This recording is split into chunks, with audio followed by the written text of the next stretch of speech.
and replay coverage of government meetings and other town updates. A third channel, Blue Hawk Media, is operated by SAU 16 and can be found on Channel 8, with all your school sports, events, and meetings. You can watch Exeter TV online at exeternh.tv, Apple TV, and on Roku. Find us on social media for extra content. Subscribe to our YouTube channel and hit the bell to get notified about live streams and new content. Tune in to our platforms every other Friday to watch the Exeter Biweekly Report, with recaps of recent events, updates from town departments, and messages from nonprofits in your area.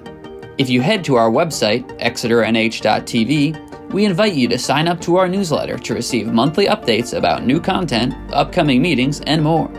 We'd like to thank you for taking the time to watch Exeter TV and hope that you tune in to our other content as well.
Good evening. Nobody's ever answered me before. Hi. It's friendly. Friendly crowd so far. Now. They'll turn angry later. Good evening. Welcome to the Exeter Zoning Board of Adjustment meeting for Tuesday, June 16th, 2026. I'd like to introduce the members of the board before we get going. To my far left is Martha Pennell. Next to her, Laura Montagno. Next to me to the left, Laura Davies. To my immediate right, Esther Olson Murphy, followed by Adam Carter. And at the far end is Christopher Perry, who is town council, who will not be speaking publicly, but is here to help the board with any questions that we may have. As far as the agenda is concerned, we're going to begin unusually by approving the minutes of April 21st and May 19th. And I think that's important to do because the April 21 minutes are going to be part of our discussion under old business. So if y'all would pull out the April 21 minutes so that we can approve those, please. The members attending were myself, Laura Davies, Laura Montagno, John Del Santo, who's not here this evening, and Martha, you were here, and Adam was here. So we do have 5 of the members who are here as far as voting is concerned. I'll begin if I may. I apologize. I introduced everybody else. My name is Bob Pryor. I'm the chair. I'm going to have an addendum. Line 237. So it just kind of begins a new paragraph. Says Attorney Leno said, et cetera, et cetera, et cetera. And I would like to insert the sentence, in his response to the abutter's testimony, comma, Attorney Leno said. I just think in terms of clarification, reading these, it's hard to recognize that everybody before that was a member of the public who was responding, and then the applicant always has a chance to rebut. This is Attorney Leno's rebuttal. So I'm going to insert, unless anyone has a problem with it, on line 237, and I'm saying this as much for the person who's listening as much as anyone else, in his response to the abutter's testimony, comma. Other than that, I found absolutely nothing wrong here. Anybody else have a comment on April 21 minutes? Yes. So,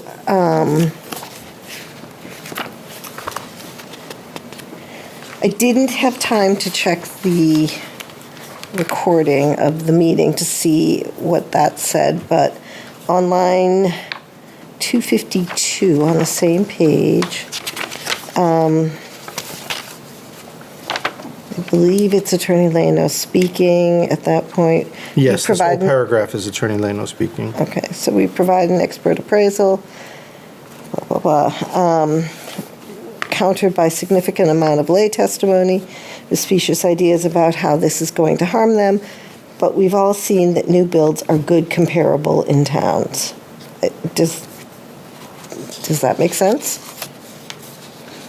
Doesn't make sense to me. I think the intent of what he was saying isn't entirely clear. So new builds I think it's probably are beneficial to towns. But do you want to check the tape before we do something? Or? Yeah, I don't want to put words in his mouth, but I think if he did speak those words, he probably had a little bit more clear intent. And if we reviewed the tape and had the context, we might be able to make that clearer. I think the intention of what he was saying is pretty clear from this. And I would rather not hold up the approval of minutes. Okay. Based on that. I didn't know if someone else had a clearer recollection of what was going on I there, don't. Okay. I do remember the use of the word specious, which I found interesting. And abrasive. Anyway. Okay, and I then... haven't looked around the room to see if he's here this evening. So. No? Okay, so, then generally at the beginning, we didn't discuss the late submissions and how we were going to handle that. as, Oh, you mean the fact that the packets had not been delivered? That, what you mean by late submissions? there was the Public testimony. abutters Letter. letter that came in, I think, the day of or the day before that we hadn't read. And there was the appraisal or the opinion. That is mentioned in the paragraph that begins 38. The opinion is mentioned, but the other document isn't mentioned, and it, I thought it was. Well, it is. It's on line 29. is it? 129, Mr. Pryor opened the meeting for public comment. He asked if anyone would like to speak to a petition that was submitted, but the Oh, that's board true. did not receive. And so that was Catherine Forbes Fisher said the petition was, so 132 is her Okay. going through that statement for us, which we were all reading as we sat here. Okay, So I think it is mentioned. okay. All right? And then the only other thing is in the motion, I think the word "be" should be inserted at the end of line 376. That will be going for site plan review. It will be correct. I agree. Okay. Anything else? I can't write today. That will be going. Okay, then, myself, Laura Davies, Laura Montagno, Martha, and Adam are the 5 voting. Motion to approve the minutes of April 21 as amended. So moved. Second? I'll second. Moved and seconded. Any discussion? Hearing none. All in favor of approving the minutes indicate by saying aye. Aye. Aye. Aye. Okay, minutes of April 21 are approved 5-0.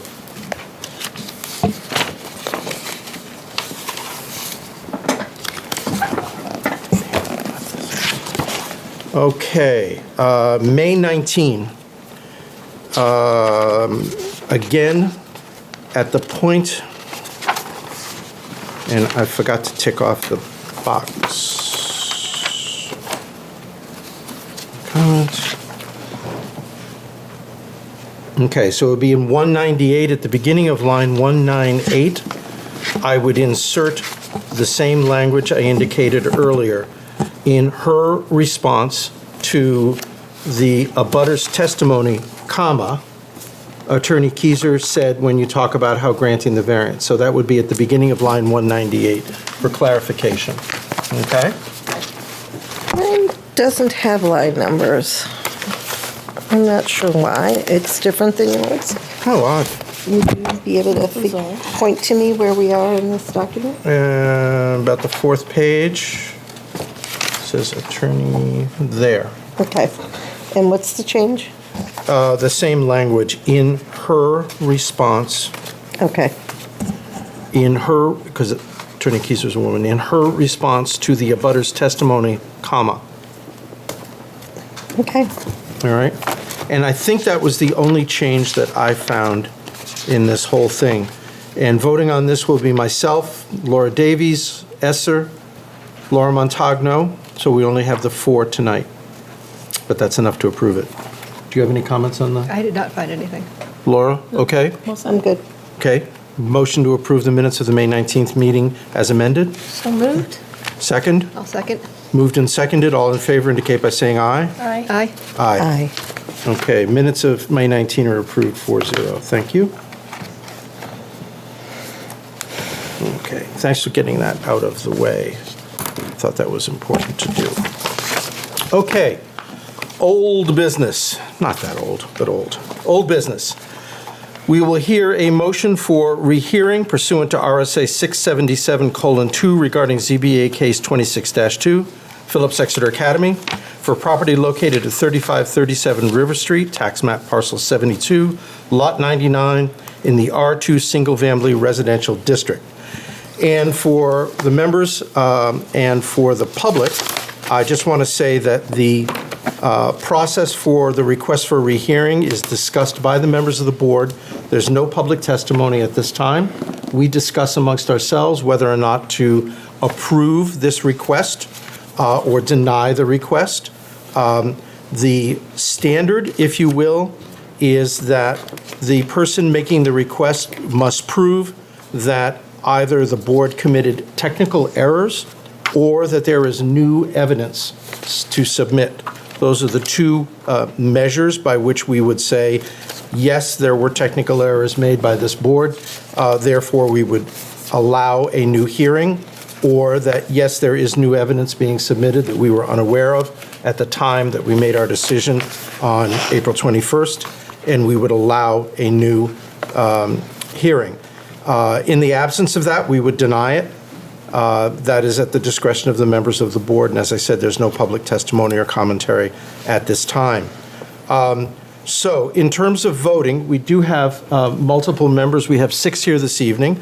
Those people who were here and heard the original case on April 21 would be myself, Laura Davies, Laura Montagno, Martha Pennell, and Adam Carter. So the 5 of us will be hearing the case. Esther, you're welcome to participate in the discussion, but not vote on on the final decision. Are we all clear on that? Goody. Yes. So, motion for rehearing is extensive. We also have a commentary from attorney for the applicant. I'm assuming you've all gone through the documentation. And again, the standard is, do we feel that there were technical errors that were committed, or that there is new evidence that has been submitted that we were not aware of at the time of, not new things necessarily that have happened since then, but was there new evidence that we were not aware of at the time? I'm happy to start the discussion, although I'd also be comfortable to have somebody else charge at it if they would like to. I don't know if anybody would like to. Laura? I have to say, even though I think we conducted the hearing, well, I am uncomfortable with the lack of ability to review the late submissions, from both sides. So I've never seen this opinion produced by the applicant, and did not have time to really thoroughly read and reflect the applicant's, The abutters? the abutters submission. So that's my feeling, that there was not adequate time to digest either of those things. And we went ahead with the hearing anyway. So the thing that was missing as far as the, from Phillips Exeter Academy concerned, was what in your?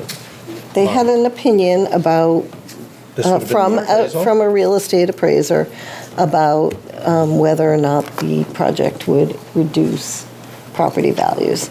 And while I feel like comfortable with my thoughts on that, I never saw the actual written opinion, and I would like to have seen that and should have had the opportunity to read that critically and digest it. And likewise with the concerns of the abutters, the written concerns of the abutters. And, it is fine to hear testimony. I don't know if Ms. Forbes-Fisher knew that she was speaking instead of us having time to read her document. I know I can't listen and read and fully understand everything at the same time sometimes. So that's my feeling. Okay. Thank you. Laura, do you want to add something this Yeah, time? I guess it's, I'm in agreement with Laura, and I guess, as a matter of procedure, is not having the document in hand and then asking somebody to speak to a document that we don't have in hand. Does that allow us to bypass having it being read into the record? Well, it wouldn't have been read verbatim into the record. It would have been part of the knowledge that we would bring to sitting here. Okay. The entire document, either the appraisal from PEA or the abutters document, would not have been read into the record. But so is Catherine Forbes Fisher the one who actually wrote the document? Or was She she was- just paraphrasing and summarizing what was in the It's a group document. We have no way of Okay. knowing who wrote it. So I guess, from my perspective, we did not have the full document in hand for us to review, and, there could have been parts of that document that she didn't highlight that would have potentially impacted our discussions, maybe not our decision, but at least our discussions, that by not having the full document, we didn't really have the complete picture of, and their complete statement. We did have the document in front of us during the discussion. We did not have, so we can't say we didn't have the document. We did. We did Chance to not receive review it in advance. Correct. Right, we received it at the meeting. Correct. At the meeting. I have subsequently read the entire document, and I've looked at, and one of the reasons that I wanted to approve the minutes in advance so that we would have an official record in front of us of our discussion, which we do now. My feeling, having read the document and the minutes, is that whether it was Ms. Forbes-Fisher or other members of the public who spoke that evening, that I believe that everything that was in the abutters document was in fact discussed or brought up. So it's not like there were things missing. The document itself, we did not receive in advance of the meeting. I will agree with that. But I'm not sure that having it at the meeting rather than before the meeting in any way impacted our discussion or our decision. I'll just offer my opinion on that. Martha, do you want to add anything to this at this time? No. Okay. All right, Adam? Yeah, I would say that I did read the document that evening quickly before we went into it, and I feel as though everything was covered in the discussions that we were having that was in that document. I don't think that it would have necessarily changed the course of any decisions that we made. By having it in advance? By having the document in advance. In advance as opposed to... At least from my perspective. Okay, okay. And then Laura also brought up the question of the appraisal, or the appraiser's opinion as to diminution of value, which was one of the points of contention during the discussion. Yes. Do you feel that was more, it was provided by the applicant, not by the abutters, right?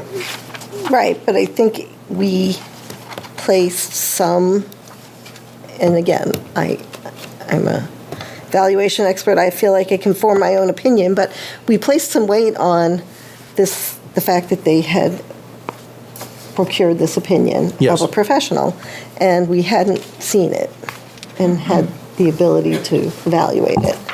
And it was read to us, but it's very different than being able to evaluate it and look up the addresses of the comparables and form our own opinion as to whether or not we think it's valid. And I'll leave it there. Okay. One of the things that I will refer to is, since this was summarized not read, but summarized for us, because you couldn't read the entire document, by the attorney for the applicant, Mr. Leno, his comment was in this letter that he wrote in response to the request for rehearing, I guess you would say. Mm-hmm. He does say petitioners, who would be the abutters in this case, or the members of the people who were petitioning for the rehearing, further contend that the board had the applicant read a tardy valuation opinion into the record while not reading the abutter's submission. I guess he's also saying that he read the valuation opinion into the record. So it's kind of interesting here. The opinion was submitted by counsel well before the hearing, unfortunately not disseminated to the members by staff. So that's something that's clearly outside the applicant's control. So I'm wondering about penalizing, which it would be if we say yes, then Phillips Exeter Academy will have to come back with a new application and sit before us and go through that procedure again.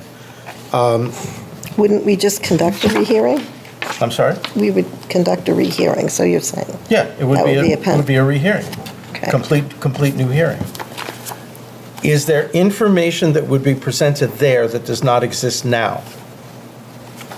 So we know the content of the letter from the abutters.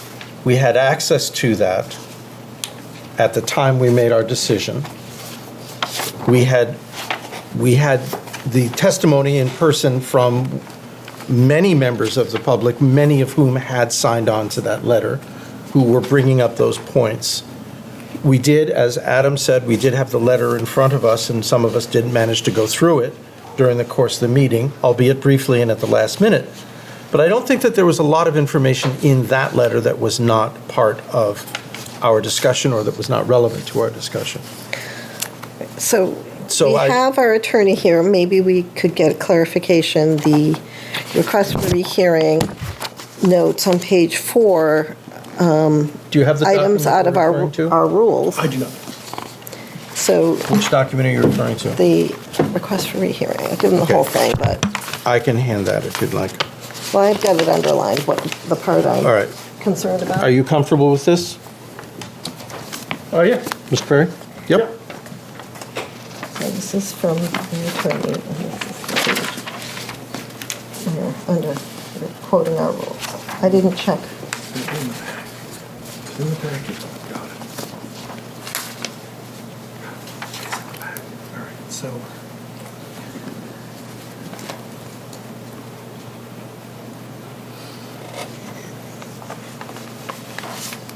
Nothing like being put on the spot, eh?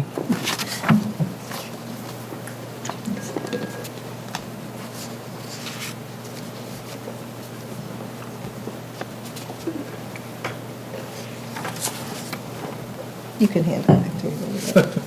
Thanks. Stand over your shoulder. Did you ever read it? Do you want to use this one? Were you talking about this one right here, 21? Yeah. So this is what you were asking me to look at? Page 4, number 21. These two things. Did we fully comply? That's what I, The underlined sections are accurate recitations of this board's rules. okay, so the question is, do we comply with those rules or not? And I think it's something we should make a decision about and be clear about. So I'm sorry, Mr. Perry's opinion was that? This is an accurate representation of our rules. Okay.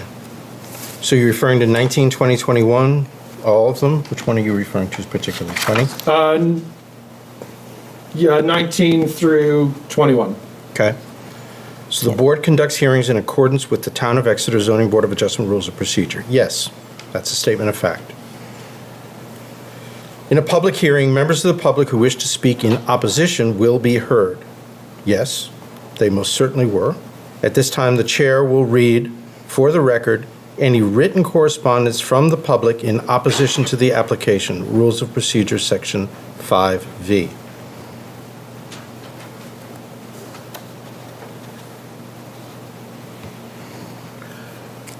During my 17 years on this board, the number of times that I have actually read something into the record is negligible.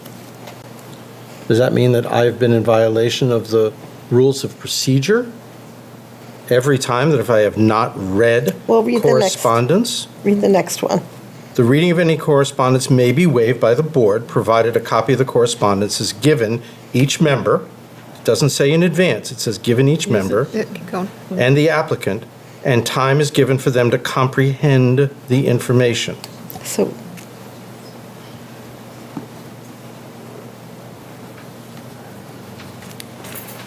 All right, let's go through this again. I'm The sorry. reading of any correspondence which in this case they're referring specifically to members, is 21 refer only back to 20, which means members of the public as opposed to the applicant.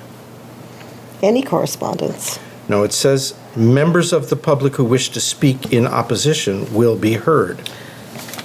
It does say any written correspondence. I'm looking at 20. Yes, so your rule 5.4 does say anyone speaking in favor of the application will be heard. And it reads identical to the rule 5.5. It jumps from 5.5 to 5.7, so 5.6 isn't in there. So Yes, that's why they did it not looks like it's not. include some of the Right. rules. Okay. So the same standard holds for both For both applicant and anyone in applicant and anyone in opposition, or anyone in favor or in opposition, any Yes. members of the public who wish to speak other than members. It's not just those in opposition, right? Okay. So what we can read here is, I'm sorry, we will get to the new business eventually, folks. In a public hearing, members of the public or the applicant will be heard. Okay, they were heard. Yes. We will read for the record any correspondence. However, the reading of any correspondence may be waived by the board. It doesn't say by a vote. It doesn't say that we have to articulate it. It just says may be waived, provided a copy of the correspondence, whether it's from the applicant or from members of the public, is given each member, and the applicant and time is given for them to comprehend the information. Were we physically given copies of the report from the appraiser? No, at least I never got it. No. Have you seen it since? No. Is it No. at any point part of the record? I don't think so, except for the oral testimony.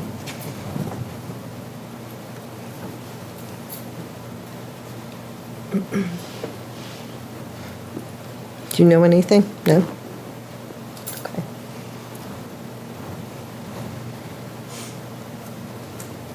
So we need to make a determination whether that constitutes the standard to which we hold requests for rehearing, which is that either there is new information or we committed an error. Did we commit an error by not having that and accepting the oral presentation of it from the applicant, who was the person who commissioned it? Do we deem that sufficient? Or do we say, no, we should have said at that point, we need to have time to see and digest the report from the appraiser? My feeling is I didn't have time to digest either party's last-minute submissions and the written submissions. I just heard the oral testimony. And I wish I had said something, at the time, but It is not uncommon for us to accept oral testimony in lieu of written documentation. It happens all the time, yes. right? Because many people stand up and make comments. There are people that are speaking on one of the applications before us this evening, other than this one, who will stand up and say something and not have it written down. But I think in this case, both of these things were written down. We just didn't have access to We it. did, well, one, we didn't get it all, and the other, I will say that I did not have enough time to digest it. I started to read it. I didn't get through very far before I focused on the person speaking in front of me and didn't get to finish reading it. And I recognize that nobody wants to go back and do this all over again, but, it's been raised by their attorney, and they're not, in my opinion, not wrong. I'll accept a motion. Well, do we want to just stop there? Or do we want to look at some of the other arguments that are in here? Is it worth taking the time to do that? Or at this point, because we feel that in their first and second argument that, Well, I think if you feel that there's sufficient cause to grant the request for a rehearing. With what we have, I don't feel it's necessary to Okay, belabor this. okay.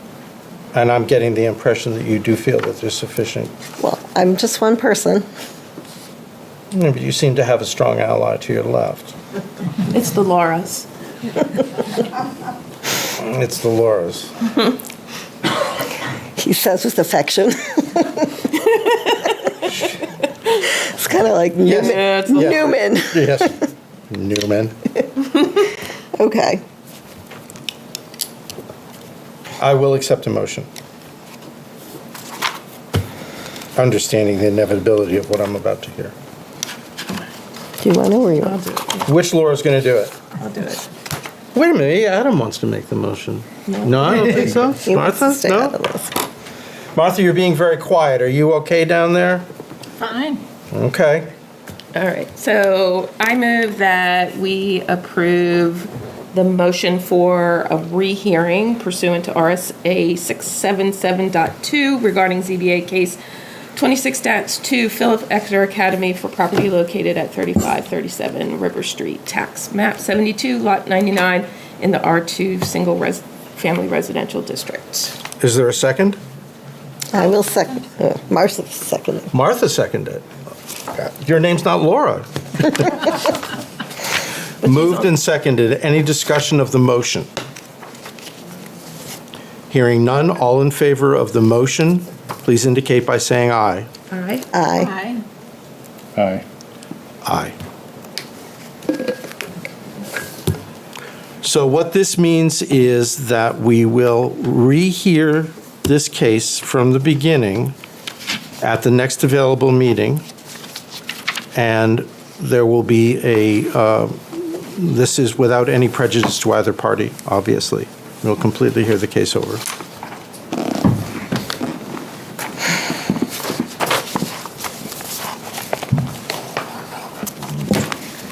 Okie dokie. Next will be the request for an extension of the application of CKT Associates, ZBA Case 21-12, for a variance from Article 4, Section 4.2, Schedule I, permitted uses, to permit an age-restricted residential use for the proposed relocation of Building D in the Ray Farm Active Adult Community to be located on Ray Farmstead Road. The property is located in the C3 Epping Road Highway Commercial Zoning District, tax map parcel 47-8.1. I've never seen an 8.1. Safe to assume you're here on behalf of that case. Yes, sir. Thank you, Mr. Chairman, members of the board. My name is Tim Phoenix. I'm an attorney at Hopeful Phoenix, Gormley and Roberts in Portsmouth. I represent CKT and Associates. Behind me to my left is John Schaffmaster, who's the principal of CKT. You have my May 22nd, 2026 letter explaining the history and the reasons we asked for and qualified for the extension, but I will, with your permission, go through it briefly orally. May I just drop something in your lap before you do that? Is there an existing approval that is to be extended? Yes, The approval was granted on November 17th, 2021. correct. 3 years would be 11/17/2024. On 10/15/24, the applicant came before us, whether, I don't remember exactly whether you were representing him I at was. that time, and you were granted a one-year extension. Correct. And that extension expired on 11/17/2025. Go ahead. I'm prepared to address that. Okay, because that is the crux of the matter, and Yeah. that's what I would like to hear your I'll thoughts start- on. Thank you. I'll start by saying that I was here, Mr. Schaffmaster and I appeared before the board in 2024. I don't believe it was necessary to get the extension, but we did it, and it was granted. But what's applicable here, because at the time we thought everything would be done, but what's applicable here is the statute that I've cited on page 4 of 5 of my submission, and I'm going to read it. Variances authorized under paragraph 1 shall be valid if exercised within 2 years. That's the statute. You provide for 3. 3. From the date of final approval, or is further extended by local ordinance. And then I've highlighted this. Provided that no variance shall expire within 6 months after the resolution of a planning application filed in reliance on the variance. So we are asking for an extension to October 10th, 2027. The overall reason is that there were significant delays in approvals. Notably, the applicants got involved in litigation with the town and with a neighbor, Mr. Carlisle. Those really didn't get resolved until the first time, until around June of 2025. So that delayed the whole thing. So starting from there, I'll just briefly go through the hearing. But I think what's most relevant here is that what you're hinging this on is really the planning board approval. Correct. So it's not, the cause for the delays is really not material to our decision. What's material is the part that says that this is with the exception that, right? Well, yes, and the planning board approval was delayed for 2 reasons. One was litigation, one was permitting, other outside permitting, AOT permits, all the state permits. And the third was an amendment that was filed after the original planning board conditional approval in June of 2025. There was an amendment filed which put it back on the record, which extended, since it was pending before the planning board and wasn't final, nothing had been finalized yet. The planning board gave its final conditional approval on January 8th, 2026. Thereafter, Mr. Carlisle appealed that decision. That Mr. Carlisle essentially withdrew his appeal after negotiating with the town's council. I wasn't directly involved in that, but finally on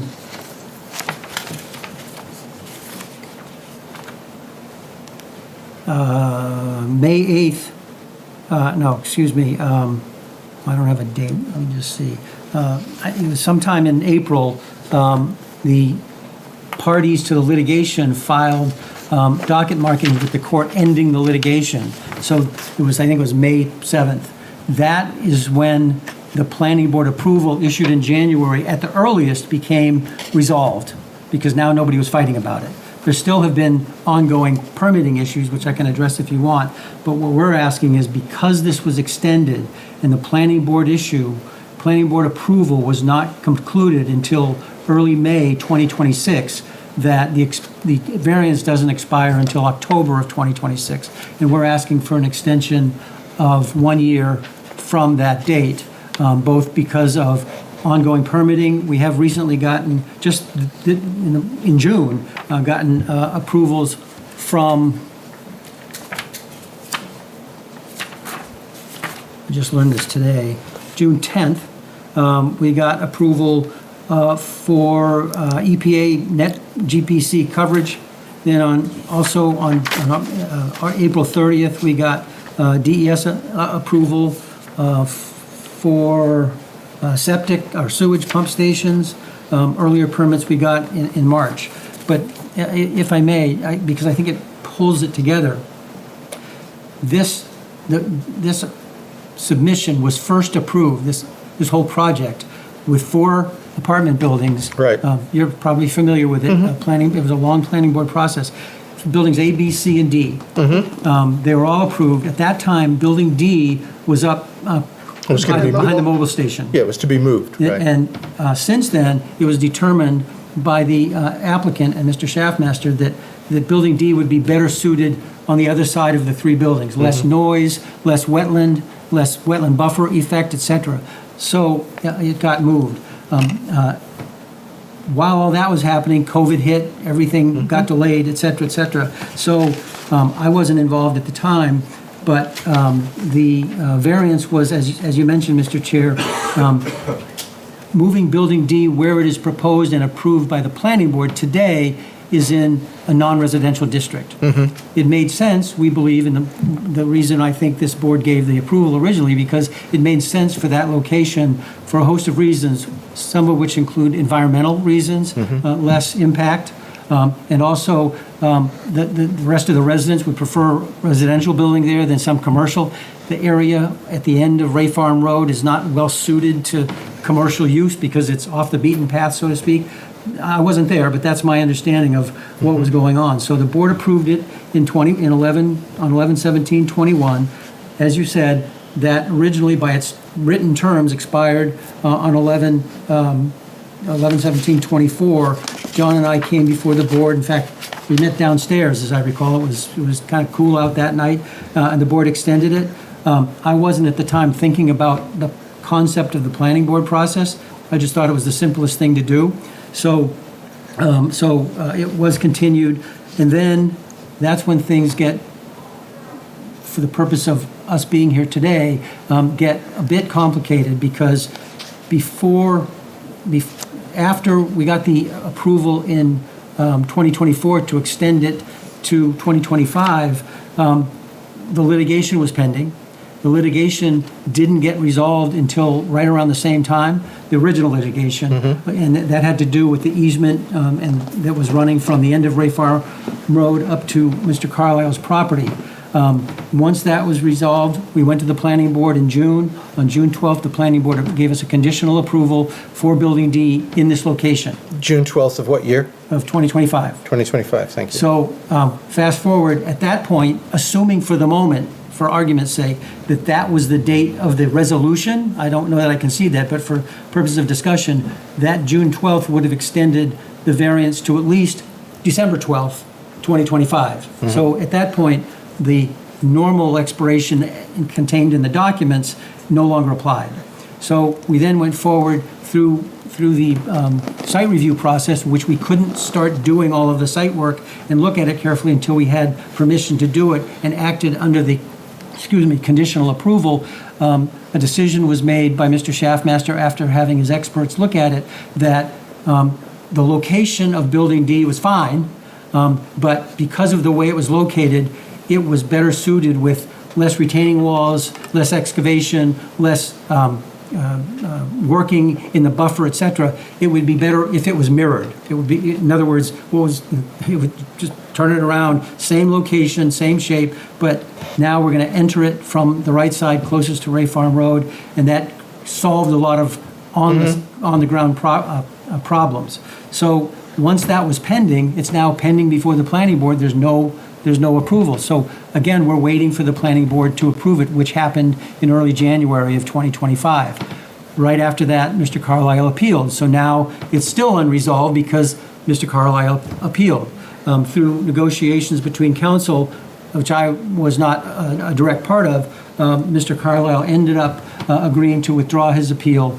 The docket markings for that were filed in, I want to say May. April, I think it was, June, yeah. July, August, September, October. It might have been April, May, June, July, August, September. Yeah, it was, it had to be May because we asked for approval, or we argue that the approval from, I think it was May 10th, would go for 6 months to October 10th, which we're not going to be done by then. So we're asking for a further extension of 1 year from October 10th. It does not need to be completed by then, it just needs to be substantial progress needs to occur. Correct. And today, other But than on Building D, some borings, there's nothing there. Right. It hasn't been done. So in the context of Building D, you're not going to be substantial by then. Correct. Right.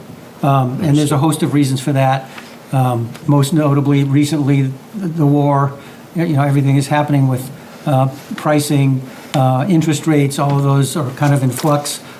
I think no matter what you think politically, I hope that's over and we're all moving forward as a country. But it all hinges upon that language, which is somewhat obscure to many, that no variance expires until 6 months after resolution of a planning application. Can you point to that in this document, please? Yeah. In my document, page 4 in the middle. I know I read it. Page 4 in the middle. Oh, it's RSA 674-33-133, 1A. I just wanted to get the RSA Yeah. correct. All right. Yeah.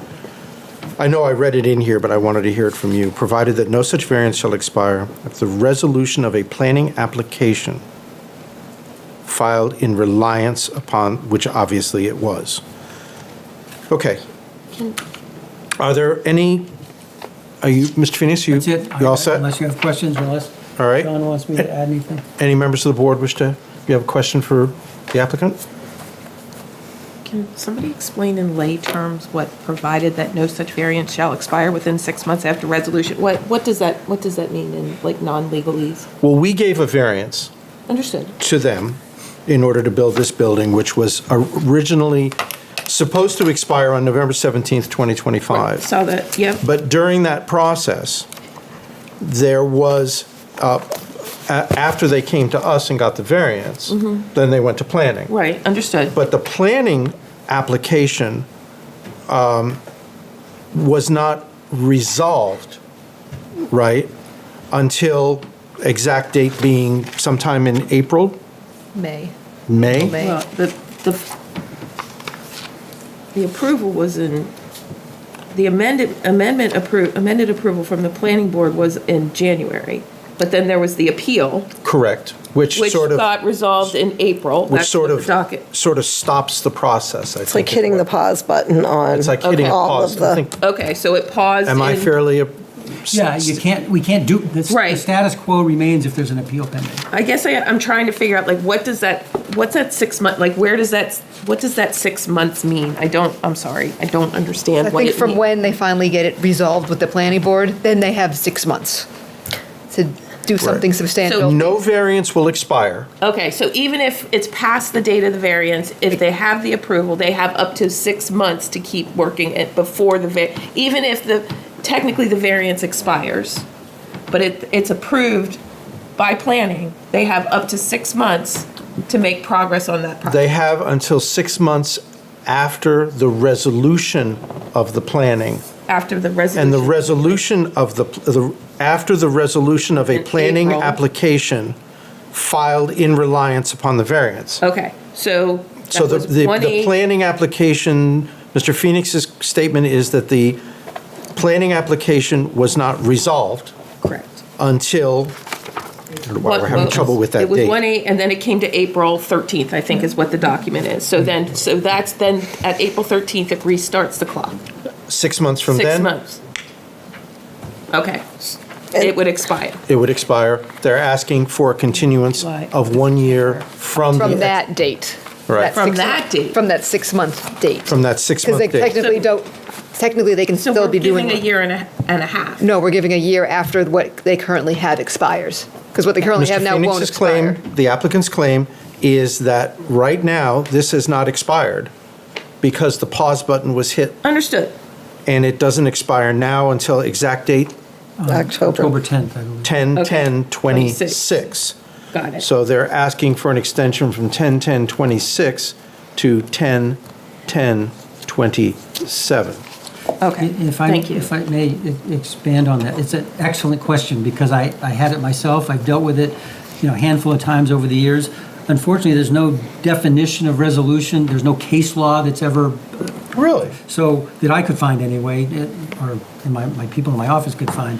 So, what is resolution? So, we tried to be conservative, because arguably resolution could be when the permits are obtained as a condition of approval to allow the plans to be recorded, et cetera. I just didn't want to go there. An easy date was, when the court said this litigation's over, Yeah. I chose that, and we're Okay. within that period. Thank you for bearing with me. One of the things that I apologize, I neglected to do is identify which 5 of the 6 of us are voting on this application. Either Martha or Adam, does either of you have a preference on whether to vote or not vote on this? Either way. Either way, it's fine. All right, we have to decide I whether, know, but I didn't hear what he said either way, Either way, he's it's fine. comfortable either way. whether it's you or him. I don't care. I'm comfortable either way. All right, Adam's going to vote on this one then. We'll get you later. You get the good one. Like, don't threaten me. No, Martha gets the good one. So you're voting on this, I just want to identify, because we're all participating. Does anybody else on the panel have any questions for the applicant at this time? No. No. Thank you. Is it, Mr. Mr. Eastman, is it customary to have public comment on this type of a request for an extension? It's not really, is it? I don't recall it in the past. I don't recall it in the past either.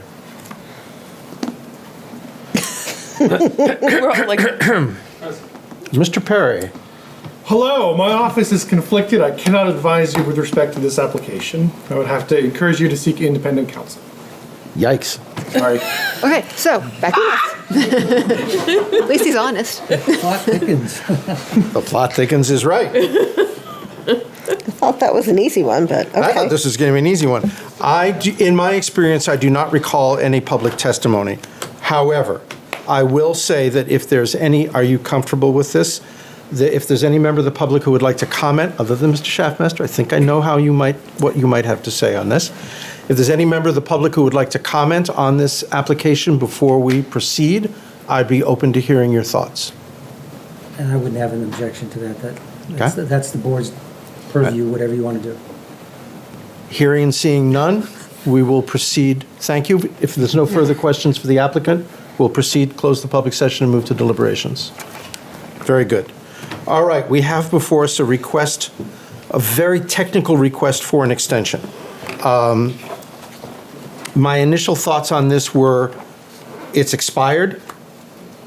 It needs to be redone, as painful as that might be for everybody involved, including us, because there's no real point in going through this entire thing and further delaying a project that's under deliberation.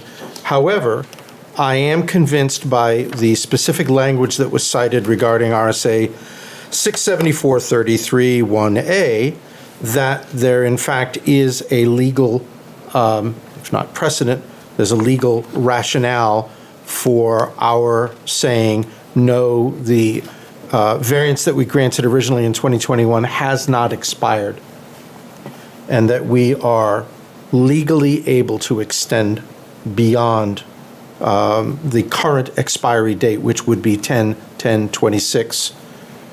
That's my thoughts on it. I'd be happy to hear from anybody else. I agree with you. I do too. is there any limitations to how often we can extend? No, There is not. no, not that I'm aware of. The idea is that substantial progress has to be made at some point. I suppose there would come a point where we just say, stop, but with extenuating circumstances, whether it's economic, whether it's political, whether it's neighbors, whether it's litigation, I don't see why. May I we would- speak to that? Yes, of course. In this case, 3 out of the 4 buildings, is that right, have been built. Or exist. And so, it's not like they're just letting the approvals lie around. They've had extensive litigation, and I can speak to this in my work. It's so frustrating, but it puts everything on hold, and years go by. Yeah. So, I don't see that letting all this good work over years go to waste Ridiculous. is necessary, and it is wasteful. So I feel they deserve another shot at trying to make good on their variance, that they've been pursuing it consistently throughout. They have the legal reasons, whether they're correct or not, I don't know, but it sounds good to me. I'm going to go with it. And we're unable to secure a legal opinion. Right. And they have planning board And approval, right? yes, It's already Lord, that makes a multiple big times. difference. Adam, any thoughts on this, or you? No, I think I'm okay with this. All right, Esther? I'm good. I will accept a motion. I move to approve the request for an extension of their variance for ZBA case number 21-12. Until the expiration date of October 10th, 2027. Second? A second. Moved and seconded. Any discussion? Hearing none, all in favor of the motion, please indicate by saying aye. Aye. Aye. Aye. Aye. You're good. Thank you very much. Thank you. I hope we don't have to see you back on 10/9/27. All right. Coming earlier. Huh? I'd suggest coming before. I suggest coming earlier. That's correct. Okay, next. We're not doing too bad. We're less than an hour. We're halfway through. Less is a strong word for 4 minutes. Yeah, I know. All right. So, we will hold a public hearing, excuse me, on the application of Chinburg Developers LLC, seeking a variance and relief from Article 4.2, Schedule I, which allows one-family detached dwellings, and 2 from Article 5.5.3, which limits only one principal building on a lot. Subject property is located in the R2 Single Family District, tax map parcel 63-256. This is ZBA Case 26.4. And just for the record, because it's not part of the record I just read, the address of the property is 6567 1/2 Main Street, Exeter, New Hampshire. Good evening. Good evening, Mr. Chair, members of the board. My name is John Kazinovich, and I'm the attorney representing Chinburg Properties. With me is Matt Assia from Chinburg. Good evening. Good evening. Hopefully, I must admit I got overwhelmed when I saw all the people in the room because I'm hoping this is a simple variance. Currently on the property, there are 3 foundations, so 3 dwellings with 7 dwelling units. That is obviously non-conforming. The properties themselves are run down. We did provide a picture that shows need of paint, driveway issues, unpaved areas of driveway, not a good flow to the property. Chinburg is proposing to put up 5 standalone dwellings. These have been laid out, would be very attractive, and reduce the non-conforming nature of the property as it currently exists. The property is somewhat unique, and I'll jump to that. Because of the existing foundations and the disrepair of the driveway, it is economically impossible to just use it for a single-family residence. The shape of the lot, the location of the lot does not lend itself to that. And to be able to pull off this project, which would be a nice upgrade renovation to that Main Street area, there has to be 5 units. The new driveways go in, new landscaping, far more attractive from the street. So the project is fairly simple, which I will jump into the requirements for the variance. It will not be contrary to the public interest. Well, it's replacing poorly maintained, haphazard property with a new, well-designed, aesthetically pleasing property. The driveway redesign will improve safety, and it will reduce the existing nonconformity. How will it improve safety? You're asking to have more residences with the same egress and ingress. How will you improve safety? Well, we are having 2 less residences because we're going from 7 dwelling units to 5. Number of bedrooms, number of people will dramatically be greater or not? It's hard to predict. It may be somewhat greater. We don't know it because it depends who buys it. But if you look at the picture of the existing property, you will see the unpaved driveway curves behind the dwellings rather than a straight shot driveway that allows people to store cars in garages on the property. So it's more putting in a rationally designed driveway rather than, I don't know the full history of the lot, but It was a single-family home with 2 outbuildings. but they are now used for residences. And that means people can park wherever there's not assigned parking. Okay. So we eliminate that. The spirit of the ordinance is served. We are creating something that is fully consistent with the zone. We're reducing the nonconformity. And I will also note another unique feature. One of the boundaries of the property is on the commercial zone that's already built up and developed with multifamily housing. You're referring to the front This side. on Main Street? The On the, condos. on the left side is C1. But those are residences. That's what he's saying. But they're dense multifamily. Right.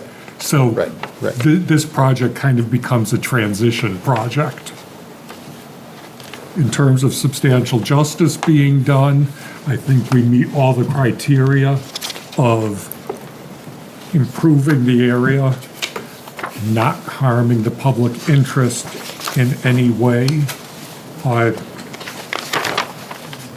There is no discernible injury to the public interest. I don't think there could be any debate. We did not come in with fancy appraisals or anything, but the value of surrounding properties will not be diminished.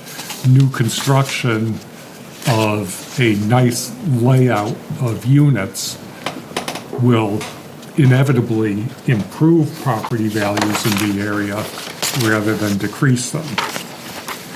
And the final criteria of literal enforcement of the provisions would result in an unnecessary hardship. Now, if we were limited to a single-family building, then we just can't do anything, and the existing structures would be there with no real incentive to maintain them because they don't make economic sense anymore.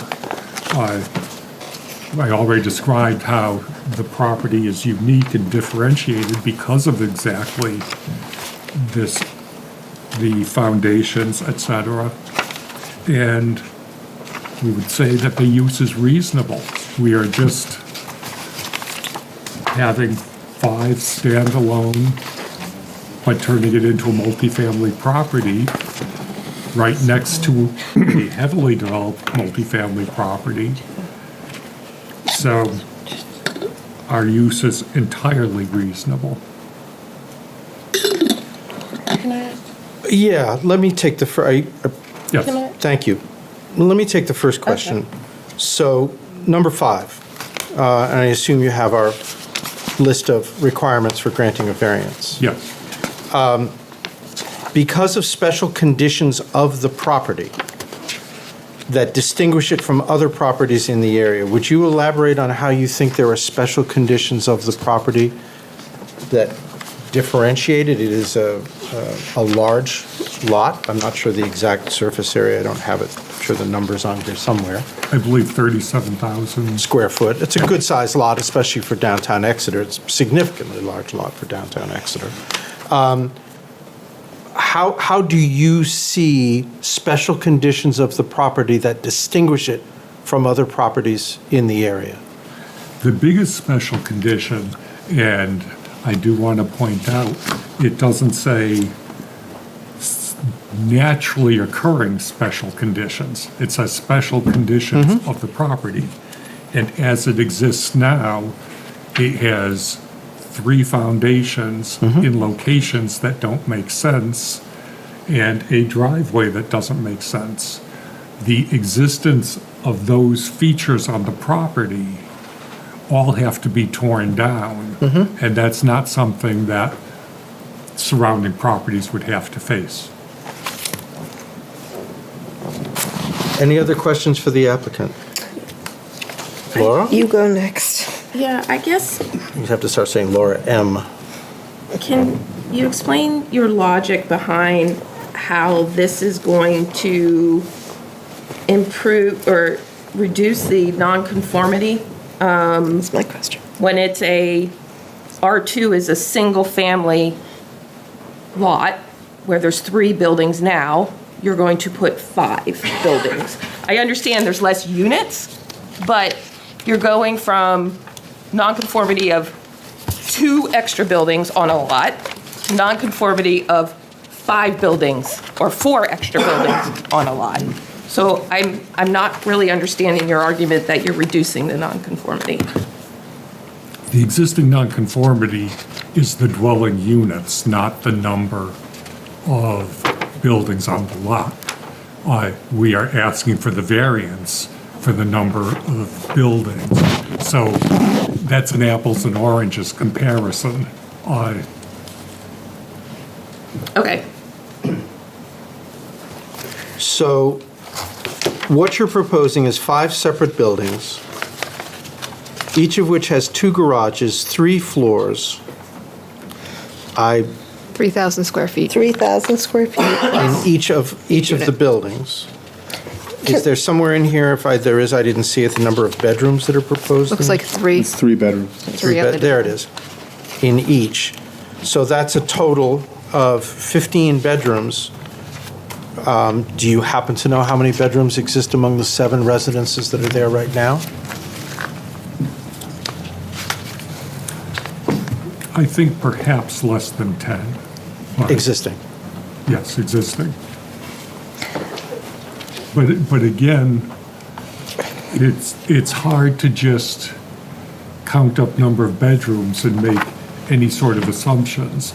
You know, if there's a dwelling unit that's a 1-bedroom that's basically a person's or a couple's apartment, that's a limit. But the fact that you have 3 bedrooms, you could have purchasers who, an older couple who wants to use 1 bedroom as a home office, another as a guest room. I don't think you could automatically jump. And the number of bedrooms is not the issue. You regulated by initially zoning. made the claim that this would be improving certain things, certain Yeah. aspects. And I think you also used the word, was it substandard at one point? I would caution you not to do that because I'm sure some of the people who are in this room are actually residents of that building right now. So I would encourage you not to watch that language, please. I apologize. The existing structures house a certain number of people who have a certain number of automobiles who are going to be accessing. You're only going to have 1 point of ingress and egress onto Main Street. I was assuming pretty much in the same location as the existing ingress and egress. You make the claim that taking a curved road and making it a straight road is improving it. I'm skeptical of that claim, I'll be honest with you. But I think most importantly is the fact that you're talking about 5 fairly large structures and a lot more impervious surface than exists right now. So I really want to try to understand how this is an improvement for the town of Exeter because a variance is a fairly high bar. And we have to be very cautious with any such approval. End of speech. Are there any more questions for I have questions. Laura? Are we aware if these structures are historic? I don't believe so. I don't know how I'm we sorry, was- define They're historic. not in the historic district, so. Well, I believe the historic is maybe more than 50 years old, or there's a criteria that is, you know. We'll hear from the public in a I minute. can't- In the meantime. I'm sorry, but, so you don't know whether these are in any way considered historic? No. Okay. So, and you said that you considered the reduction in nonconformity due to the nature of the 3 buildings with the 7 units. So can you give me a little bit more robust explanation about how substantial justice is done? I really didn't follow that argument. Okay, substantial justice is done because we are doing nothing to harm the public interest. We are meeting the spirit of the ordinance. We're meeting the spirit of the ordinance. Okay. So I will just ask you to address two things then. You're removing rental housing from the market in a very tight residential rental market, and you're reducing the number of units of housing and replacing it with very high-end housing, I'm assuming. This looks like high-end housing to me. So I guess, could you, in light of those thoughts, do you still think it's substantial justice? We do, because it makes little economic sense to invest in the existing buildings, keep them maintained the way they should be. Yes, while it is removing rental housing, it's getting home ownership. It is a transition, a differing housing, and I can't say that. I can't say otherwise. However, the driveway becomes safer and improved because there's layouts to actually store cars. Will the driveway be like a turnover to the town, built to town specs? Is it going to be a private driveway that's shared? It's a private shared driveway. Okay. These are going to be condominium units, standalone. So it's going to be maintained by all of the owners there. Okay.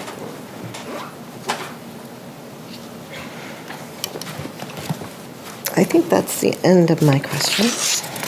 Is there an analysis that has been done as far as, lot coverage is concerned, between the delta between the existing lot coverage and the proposed lot coverage?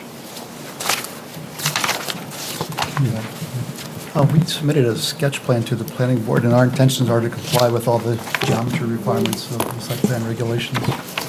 It may comply, but I was asking, the existing 3 buildings have lot coverage of X square feet. Is there a comparison that exists?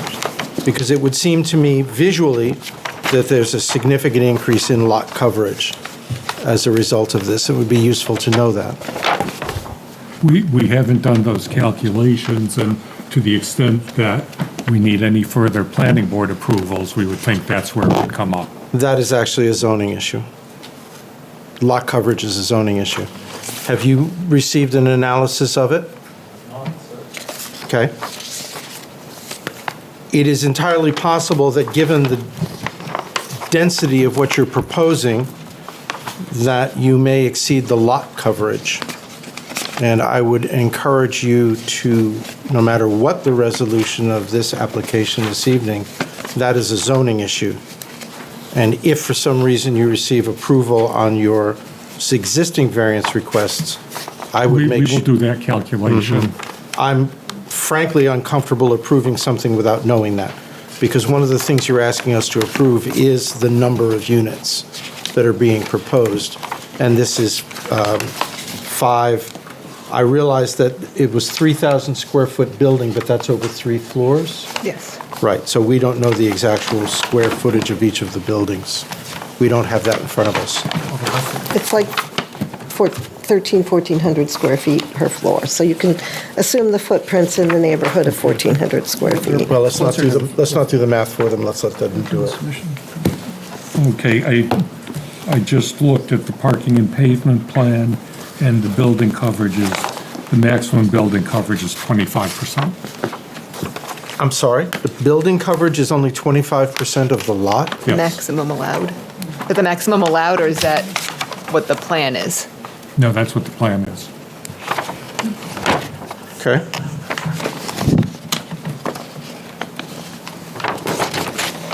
No, I'm sorry, we are under that. The 25% is what's allowed, and we are under that. How many square feet is the lot? 37,000. 37,000. It's roughly 5,000 square feet of building, so it's Not floor area, footprint. footprint, is 5,000, each one is only 1,000 square feet? It's in the plan. 3 floors, 3,000 feet total. The floors are, I mean, I have over Almost 30% based 1,400 on square just the drawings of the buildings, but and that doesn't include porches and things. That can't be. can't be right. I will point out that we should not be guessing at this during the course of this meeting. This is something that should have been brought to us. Yeah. This is actually really important.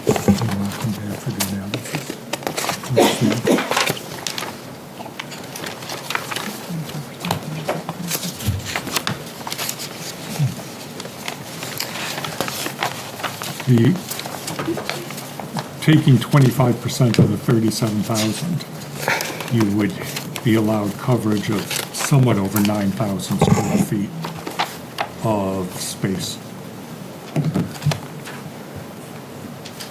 And you're approximating your coverage at certainly more than 5,000 that you mentioned earlier. Somewhat more. General. Yeah. Are there any other questions for the applicant at this time? So, thank you. Are you all set for now? Thank you. What we're going to do is open it up to members of the public, and we'll ask you to take your seats in the back with the crowd, and then you will have the opportunity to comment on anything we hear as members of the public, so we will invite you back. Thank you. Okay, so at this time, we're going to open it up to members of the public. Anyone who would like to comment, please do so. Please go to one of the chairs, speak to a microphone. Please introduce yourself by name and location, and whether it's in favor or again, have at it. Let me start. Somebody's got to start. My name is Donald Fisher. I'm at 61 Main Street, so I'm one of the abutting properties to the house. 61 Main Street, where do you abut, It's the Mr. house Fisher? to the right of this property. As you look at it? As you look at it to the right. So, in town? Yes, in Thank town, you. which is, it's a single-family house. Yeah, Donald Fisher, thank you.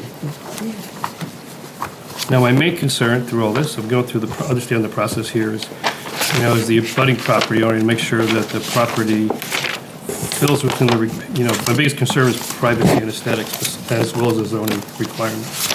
And I'm trying to understand what the variance is to an R2, right? So R2 is single property. There's 3 buildings on it now. As the heat mentioned, they want to put 5 buildings on it. And I did the calculations we were kind of walking through here today, and it has roughly 3,500 square feet, 3,500 square feet of footprint on the existing 3 buildings. And they're going to move that to roughly 6,500 square feet from what I measure if they have 5 units. So they're doubling the size of the footprint within that space. That concerns me because it's zoned as R2, single family, right? So right now it's zoned as R2. There's some questions about it being grandfathered in or whatever because there's 3 properties there. Now we're putting 5 properties in, so we're doubling it in an R2 zoned lot. And the living space in the existing house, which I looked up today in the tax assessments, it's around 4,200 square feet for the 3 buildings. Again, how much? 4,200. For what? I'm sorry, I missed it. For the existing 3 buildings, the Yeah. living space. Living space. Floor space is 4,200 square feet, right? And if they put 5 units, and the units were roughly 1,300 square feet, they have 5 units, and it's just 2 floors, that would be roughly, I estimate, 12,000 square feet.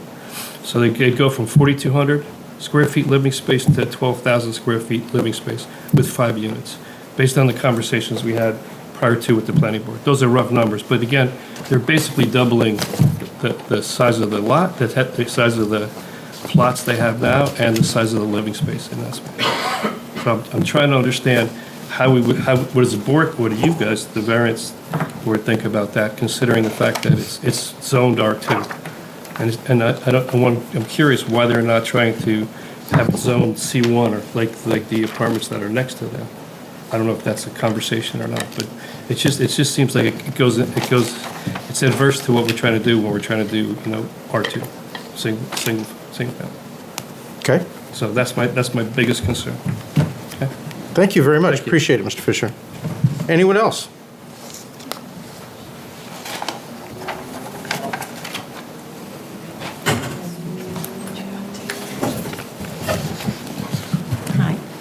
Hi, my name's Donna Griswold, and three questions. Can you tell us where you live, please, Ms. Griswold? I'm in Exeter. I'm up by the golf course in Exeter. Okay. How many residents did you say lived at that property right now? Address your questions to us, please. Oh, I'm sorry. How many Sorry. residents are within that property right now? There's the main house, and then Right, there's the two buildings behind. correct. So how many families There- does that accommodate? We heard testimony that there were 7 Okay. apartments There are 7. between the 3 buildings, correct. Between the three, okay. So then the White House has the two buildings behind each. Ms. are Griswold, I will say individual? that what the objective is not to ask questions, the objective is for you to have comments to us about what's Okay. going on, so. Okay, I guess my comments are, there would be 2 of them. One would be that, is the White House historical? And number 2 is putting it out to, we're losing those apartments, which is very hard to have within Exeter at this point. So I guess the proposal is, how about looking into having affordable housing?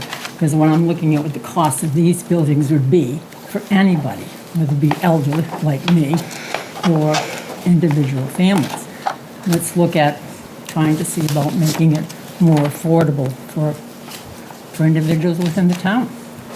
Thank you. I Appreciate think it. Chinburg can handle it.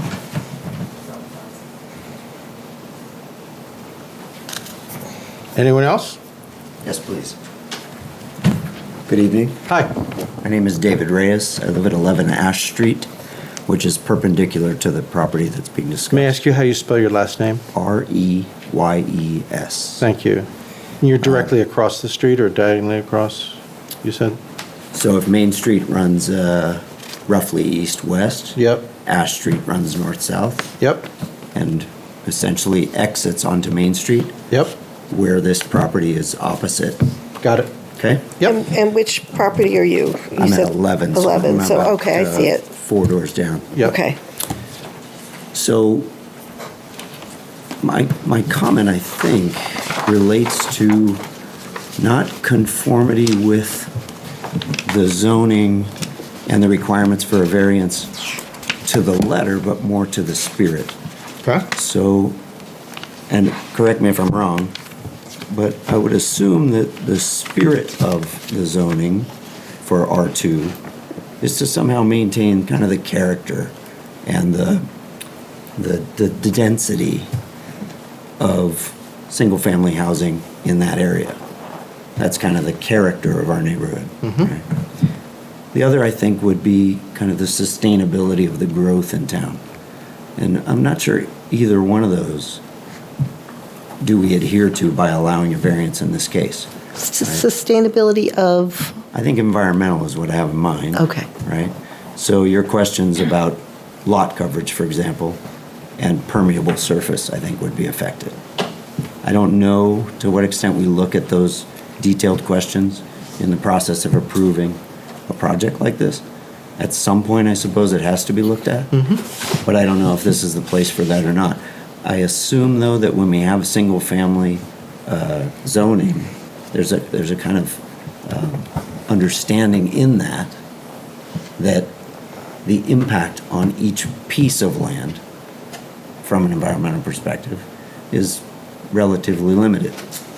But if you add to the number of structures and the number of square footage covered with impermeable surfaces like driveways, then that changes. So, in effect, by allowing a variance in a situation like this, I get the sense, I don't know, but it feels like we're straying from the intended purpose of R2 zoning.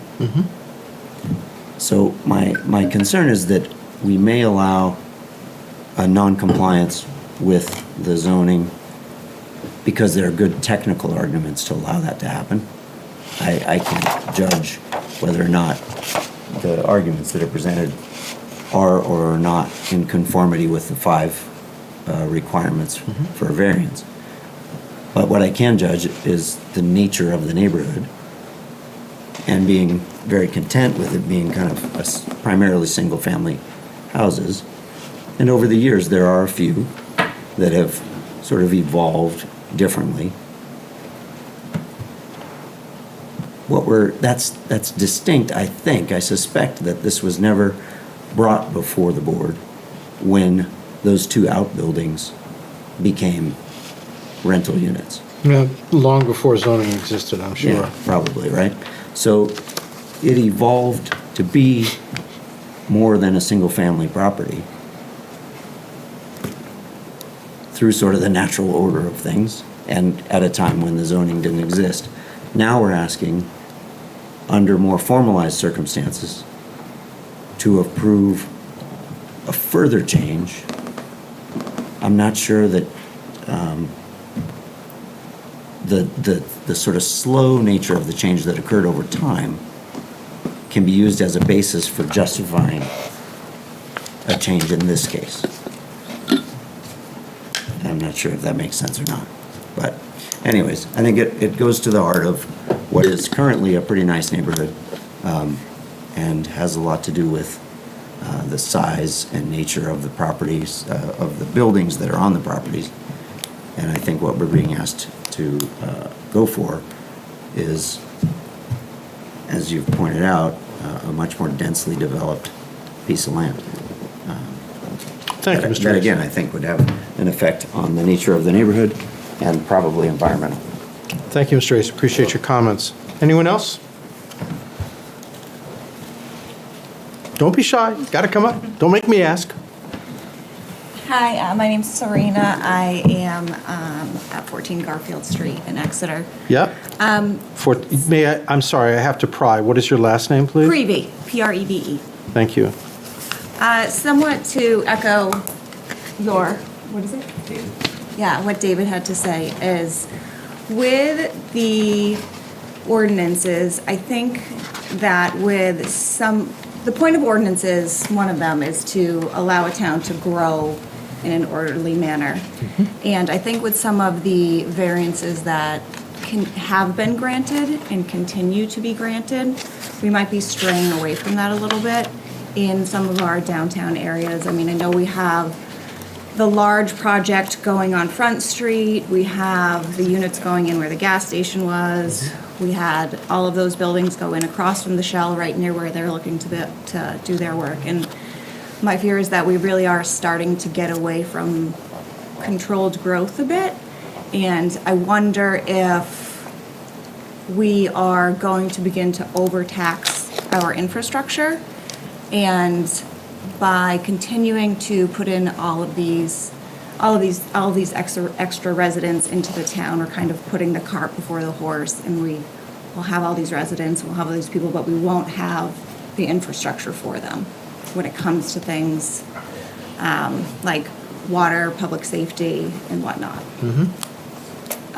And not that I'm against this, in particular, there's just a lot of building going on. And I will say that I know, having worked with Chinburg in the past and watched what they've done in towns, I know that they generally give back to the communities that they build in. And I hope this would be the same case.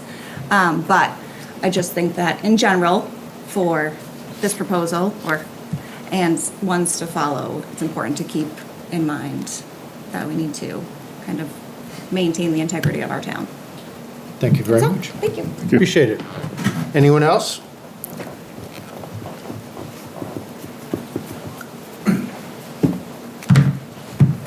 Talked you into it, huh?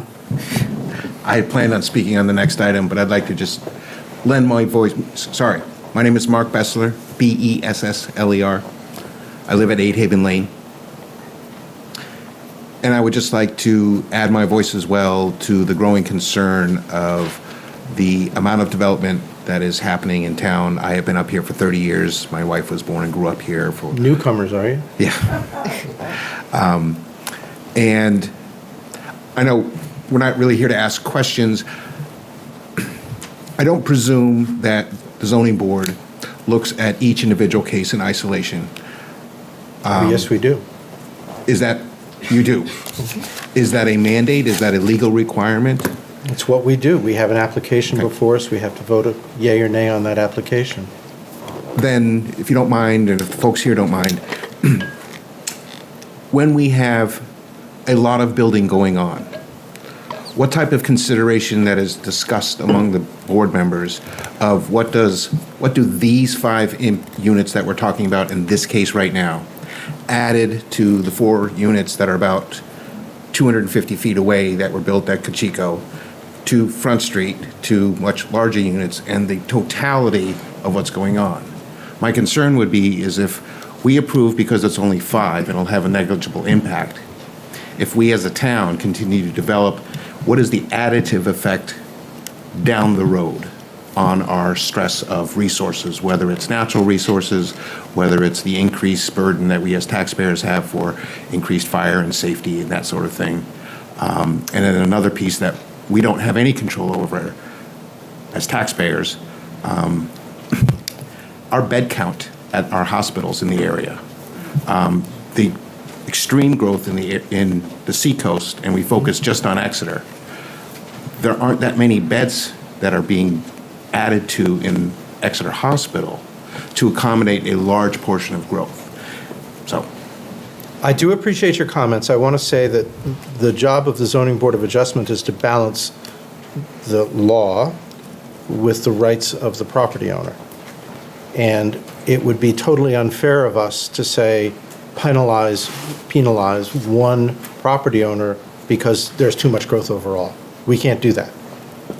That is part of the planning, the master plan process for the town. I would encourage anybody who's interested in those larger issues to explore the master plan that exists, to participate in the planning process at a higher level. The zoning board does have to look at individual application and to make a decision whether, for example, does the benefit to the applicant, is it outweighed by any harm that might be done? So these are considerations that we all have, but it's unfair of us to say, oh, sorry, there's too many houses in Exeter, we draw the line here. That's unfair to any one property owner. So we have to be very respectful of that. Yep, and you have a certain mandate as a zoning board as opposed to other town entities. Correct.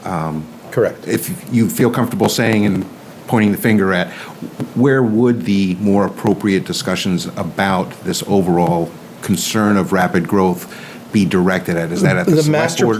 The master plan, the planning office, and the select board. Okay. Would be the people to bring up those issues. But the master plan is a document that guides much of the planning process throughout the town. It also guides what resources are going to be necessary in terms of infrastructure, water, fire, et cetera. Okay, great, thank you. Thank you very much. Some of the numbers for the next one there, I'll save it for that. No, I appreciate it. Thank you. I'll also point out, if I may, at this point, come on up, Sally, I'm not supposed to know who these people are, sorry. I will point out that there are openings on the zoning board for 2 alternates, and I would encourage anybody who thinks that this is actually a fun way to spend their evening to consider applying to the Zoning Board of Adjustment for an opening. Good evening. I'm Sally Oxnard. I live in Greenleaf Drive, and I'm here as a member of the Tree Committee. And I spoke regarding this development from the Tree Committee perspective once before, and I had no idea that footprint was one of the things that you look at, and it pleases me. And what I said the last time was those beautiful 3 big trees in this lot, and as I drove in this evening, it's all shady. It's a lovely shady lot. They'll all come down. But I'm certainly hoping that the trees that frame the lot, and there are abutters here who appreciate that shade, will remain. And I wonder if that would relate to the footprint discussion, but I haven't ever realized that that was one of your criteria before. Lot coverage, the amount of both impervious surface and of the footprint of the buildings. And when I asked the Chinburg rep about open space before, she said, well, there's a periphery around each building, which they regard as the open space. But, I regard the trees as a valuable asset, and the lawn out back, which is currently in that lot, there's a little play space, valuable asset. So I didn't know that was one of your criteria, but I appreciate it. Thanks. Thank you. Yep. Thank you, Ms. Oxnard. Anyone else? Yep, I'm talking people into it one at a time here. Julia Goding. I'm sorry, again? Goding, G-H-O-T-I-N-G. And your first name? Julia. Thank you. And you live where? 144 High Street. Okay. My question was just if these apartments that are currently there were proposed today, whether they would be approved under R2? Would 7 apartments have been approved now if that was the application? Probably not, though, if it's single family. So, I can't comment on that because that would prejudice the decision that we're about to make. So presumably, though, it would have been understood to be single family. So I understand that you can't deny the property owner their right to use their property as they see fit. But I think if we're granting a variance, that's different than allowing them to use it as it's currently zoned, would be my understanding. So although I would not want somebody to not be able to use their property as they see fit, I do think that is different. If we're saying this is R2 and it's single family, but then a variance is granted, then we're changing what we're saying is the current use or the acceptable use. So in terms of resources, that does seem to change, at least in my mind, what the expectation of the zoning for that property would be for the property owner. And then my other concern is the traffic that's already on Main Street, especially with 2 schools located so close by. I think that would be another impact on the public good. Thank you very much. Appreciate it.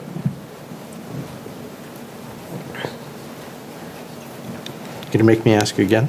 Anybody else? I just had a question.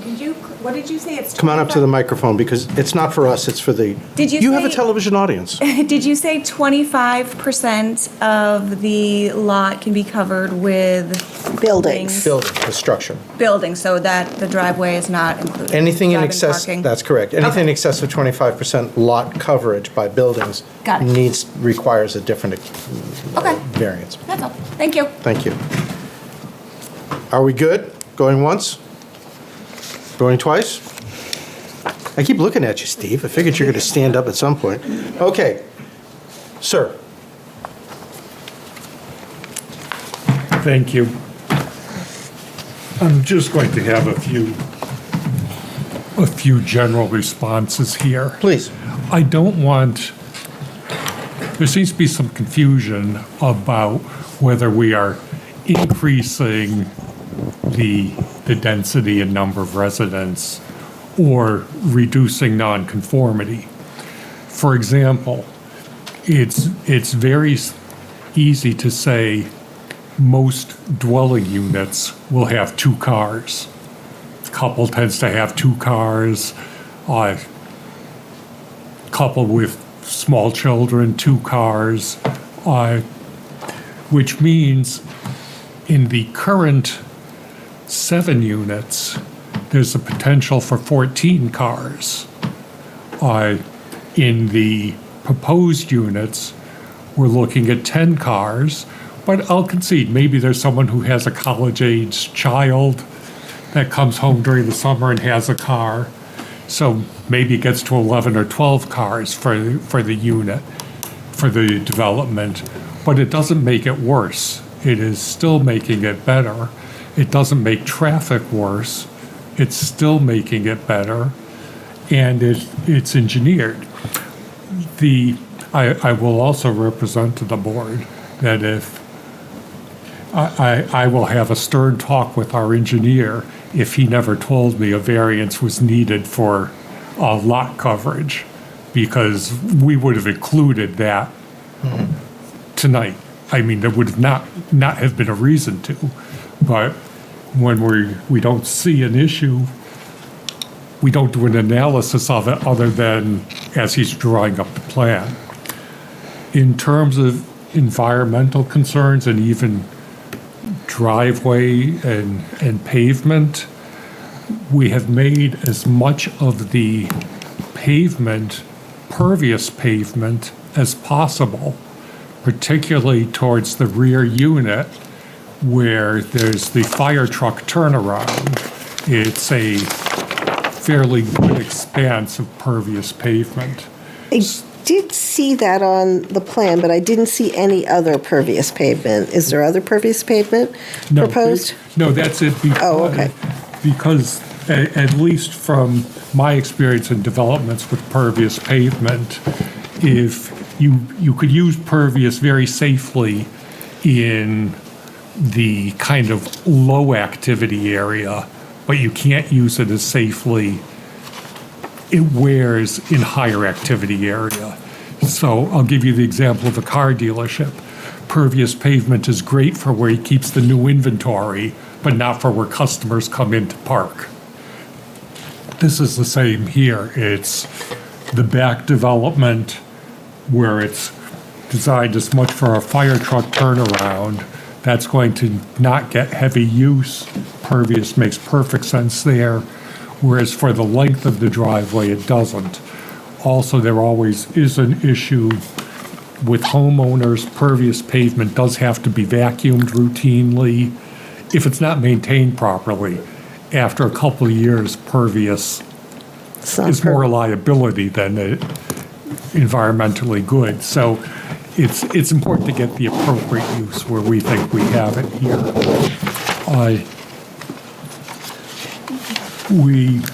We recognize that a large portion of the area is single-family homes. You basically, from the street, since you're looking head-on and they're in a row, from street perspective, you're getting the perspective of a single-family home, albeit closer to the street and not with a sweeping expanse of lawn. But it doesn't look like this high-rise development. The buildings are consistent with single-family homes, albeit a little denser. And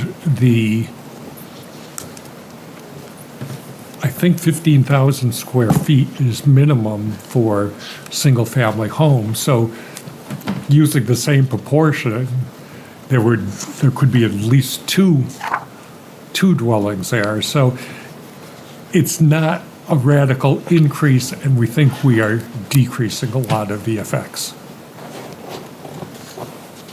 All set? All set. Thank you very much, sir. I appreciate it. We're going to close the public portion of the meeting and move into deliberations at this time. Is there anyone that would like to, I'm assuming somebody would like to say something? I am concerned about how far we can even take this application without the information about open space and building coverage. I feel like that's pretty important to this kind of question. These are, he calls it 5 single-family homes. It's a 5-unit detached condo project, and it should be part of the information that we're provided, in my opinion. Is that reasonable? I agree with that. Yeah. Yes, because if not, then they would need a variance for that as well. Without having that calculation, we have closed public testimony, and we gave the applicant an opportunity to read the room. Are you prepared for us to move ahead at this time, or would you like to have a conversation? We'd like to continue so we could provide for. Come up to the mic, please. Is everybody comfortable with reopening the public session in order to hear from the applicant? Yes. Yes. We'd like to continue so we could provide you formal calculations of those items that seem to be of interest to the board. I think that's a wise choice. Take a motion for a member of the board to continue the application. So, okay. I just think it's important to take a vote that we will officially accept the applicant's desire to, and that needs to be part of the public record so that it can go on for the next months when they choose to come back. I move that we accept the applicant's motion to, her request for continuance to next month. Did you specifically say next month? Are you comfortable with that limitation, or would you? I am comfortable for next month. Very good. So moved. Is there a second? Second. Moved and seconded. I'll take the second to my left. All those in favor of the motion to continue this application indicate by saying aye. Aye. Aye. Aye. Good.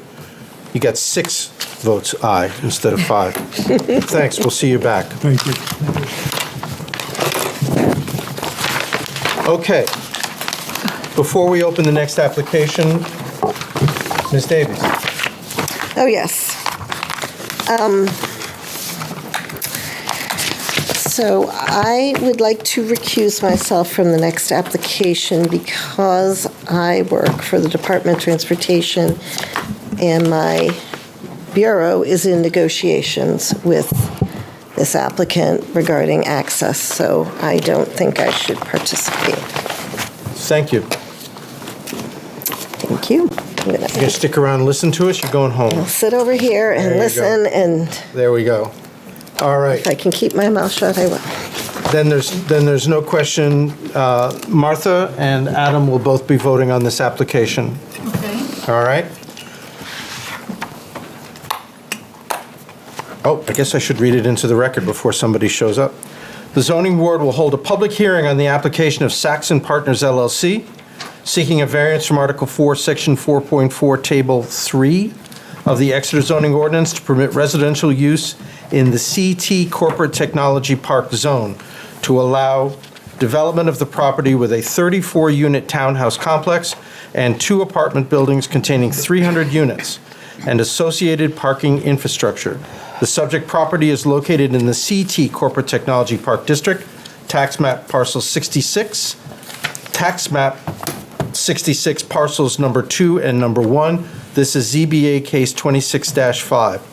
Prior to opening the case, the members of the board are going to go into a non-public session with our counsel for a few minutes. So if you'll excuse us, we'll be leaving the room and we'll be back.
promptly say that we're back in session, and I've already read that we will hold a public hearing on the application of Saxon Partners LLC, who is before us now, and the 5 members before you will all be voting this evening. So thank you for your patience while we had the non-public session.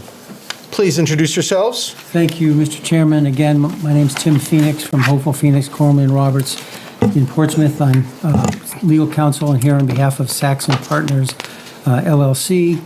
Next to me on my left is Dave Fenstermacher. His firm is at VHB is our technical advisors and have prepared the plans that are before you. A couple of preliminary things that I want to mention. When I was preparing for this today, I noticed that Exhibit H, which is simply a copy of the applicable permitted uses in the zone under the ordinance, was not on mine. So I asked, I wasn't sure. We knew that it was attached to the digital copy submitted to the town. We got them. But I wasn't sure, so I brought it just in case. We got them. Thank you. Appreciate it. The other thing that kind of relates to that is, and I apologize, in my analysis, in my memorandum, in a couple of places, I compare what we're doing to permitted uses in the zone, but my office, in part, my responsibility, listed uses in the C3 Epping zone, Epping commercial zone. We also addressed the actual CT, but anything I've mentioned that's a comparison to automobile dealerships, those kind of things, is not before you. Right. So again, we're here regarding tax map 66, lot 2. Dave, can you get that up there somehow? Yeah. Dave's going to try to put it up. We also have a hard copy if necessary. And a portion of map 66, lot 1. The total is about 36.6 acres. Most of it is a standalone lot. 30-plus acres of it is a standalone lot. Here it is up on the screen, and it fronts on Holland Way. The issue, the reason I've mentioned 2 separate tax map and lot numbers is that we didn't have good access to Holland Way from this property, so we made arrangements with Palmer and Sicard, who, looking at the plan, is to the left, and they own a little strip that goes all the way, essentially, to the right. They own the strip that goes across ours to the left, most, if not all the way pretty much where there's access to Holland. So we're getting that sliver, so we'll have actual frontage on Holland Way. I'm sorry, why does their lot extend in a strip? Unknowns. It's very unusual these days. Whether it probably wouldn't be allowed today for planning boards, but that's how they own it, so. I assume it's when they built Holland Way, it maybe split something and left that panhandle there. Interesting.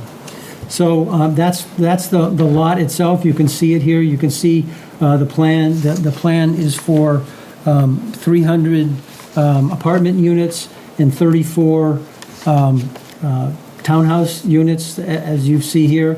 You can also see that there's a fair amount of wetlands, and care has been taken by Dave and his team to have as little impact upon wetlands and buffers as is possible to manage the project and build it as proposed.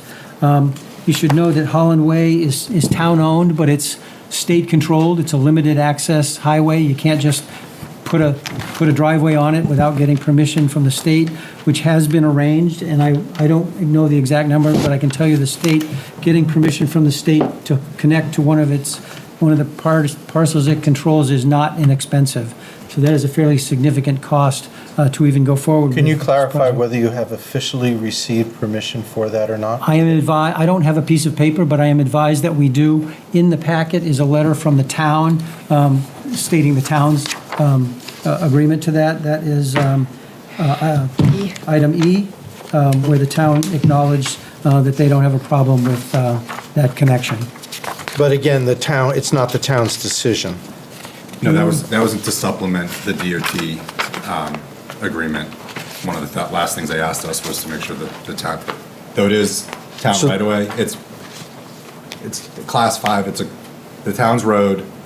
It's a limited access through the state, but the ultimate curb cut comes through the town of Exeter. But you cannot build based on Exhibit E. You have to have an But there is, official. yeah, there's I don't know if it's a P&S or there is an agreement with DOT for a certain amount. And you do not have that in hand as of yet. I don't have it in hand. I don't know if the owners have it in hand. The owners couldn't be here tonight of Saxon Partners, but we were trying to get them on by Zoom or some other, but investigated, and the possibility, as we were told, doesn't exist. So I don't have the answer to whether or not there's a piece of paper in hand.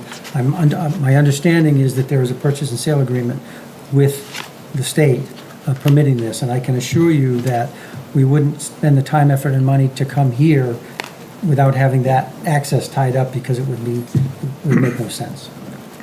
But we should get that in writing Yeah. on a There- piece of paper. Yep, so we can share it there, but there is an agreement with DOT. Don is watching and just let me Okay. know. Yeah, How's he watching? you can live stream it on. We're on Oh, TV. Yeah.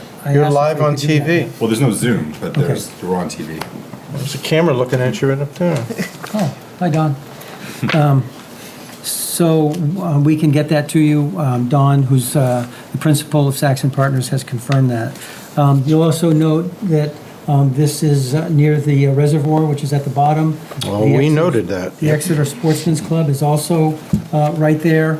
One of the factors that exists is that there's lead in the soils in the area, and one of the commitments of Saxon Partners is to clean that up.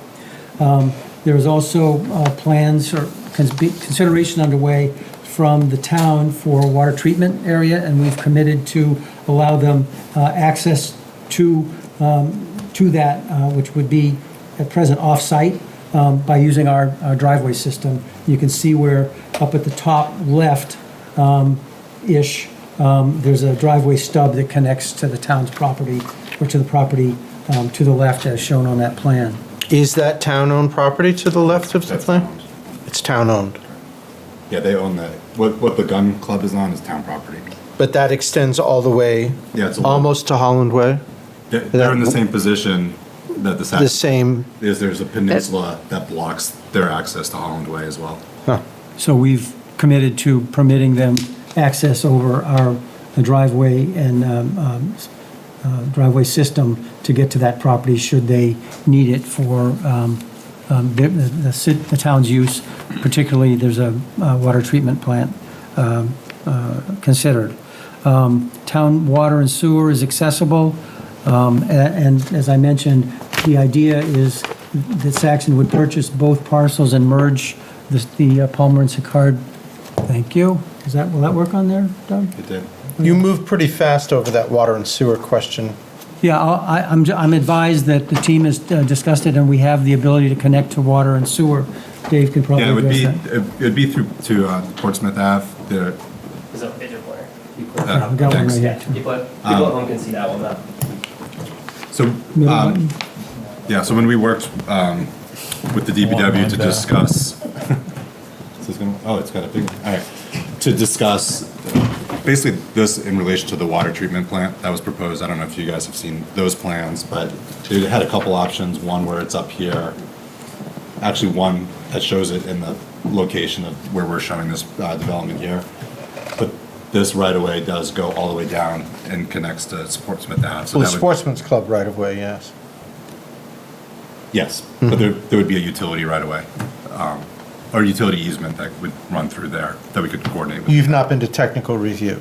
We have not, no, this was the first step. Okay. But we did have a meeting just to make sure that was the appropriate location for connection there. And this for the meeting water. was with DPW? DPW. Exeter DPW. Okay. Excuse me, I'm a little lost. Would you clarify a little more what the buildings are? I'm not quite understanding the map. Yeah. I know. I have an aerial that's, because this is, the black and white is, a little tough to, Yeah, you put it up on the screen, you lose all the detail.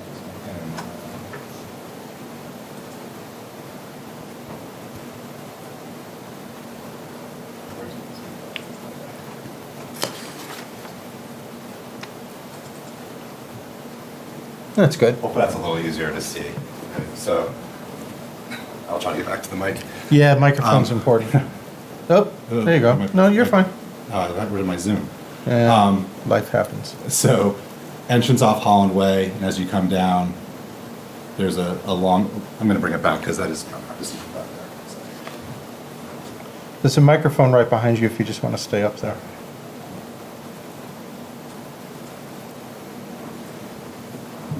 This is good? It's on? Yep. Okay, great. Take it out. There you go.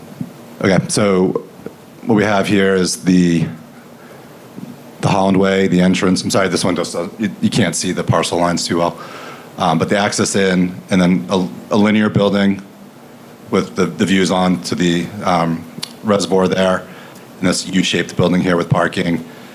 And then up here would be the townhouse cluster here, and this is that town property we're talking about. And you can see this is where the water and sewer would go. The water actually comes in for this property here right off that, so we'd be extending off that T and bringing down. And that's, if the water treatment plant advances, that's, it would be a shared utility with the water and sewer there.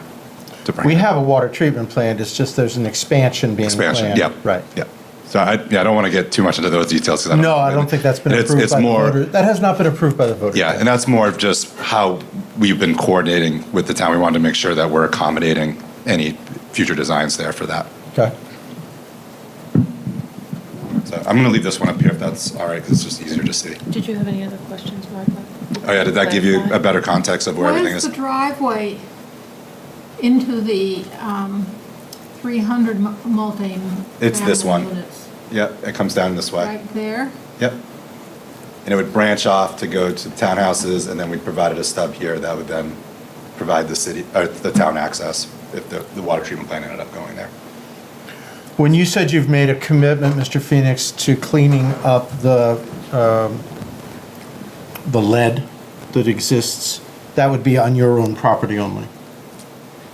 I don't know if you can. Oh, no, we discussed too now I really want to bring up the other one. Hold on a second. No, it's all right, go ahead. But you can see, I know where the sportsman club is. Yeah, the sportsman's club's there, the stream's here, the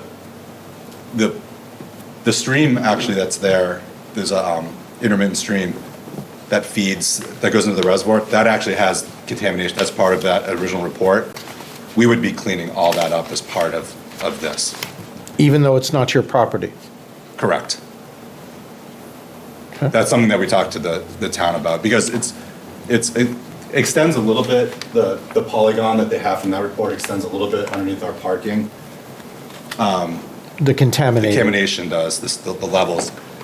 And it wouldn't make sense, and I don't think anybody on our end would feel comfortable going to DES where we say, we're going to take just the sliver to the, property line and clean it up. It would then involve the stream as well, clean up. Obviously, you need permission and approval from the town to go on their property to do Exactly. that. And again, these are just things that we've talked, that we would be committed to doing that when working with the town.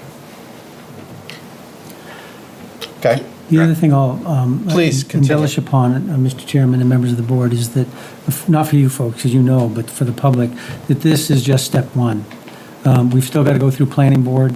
Planning board will review this both for site plan review and also because of the proximity of wetlands and wetland buffers, a conditional use permit will be applied for with the planning board, but we can't do anything until we go through the zoning process.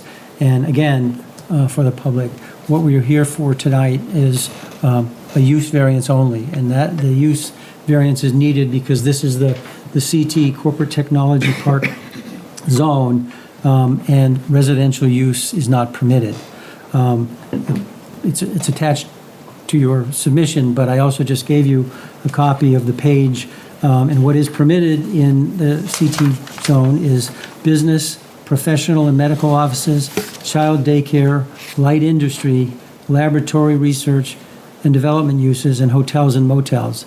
And by special exception, which is before this board as well, essential services, which basically is, I believe, fire, police, those kind of things. Heliports are allowed, amusement centers, and medical rehab facilities. So despite my inclusion of things that are not on that list by referring to the first one at the top of that page, we believe that the residential use is going to be less intensive and less problematic, if you will, environmentally and compared to the uses nearby than the residential use. And I'm sorry, you said a residential use. than a commercial use, excuse me, than a commercial use. So we just think that the residential use is better for a couple of reasons. I'm sorry to interrupt, how do you define commercial use? Well, commercial use is defined under the ordinance, which would be retail, other business uses, et cetera. That's not permitted in this zone either. Industrial, it would be. Well, business, professional, and Medical offices. Medical offices, child daycare, light industry, research and development, hotels, motels, essential services, heliports, amusement centers, and medical rehab village. I use commercial over extensively. But limiting it to the issues that are permitted by right or by special exception in this zone, we think the residential use makes more sense.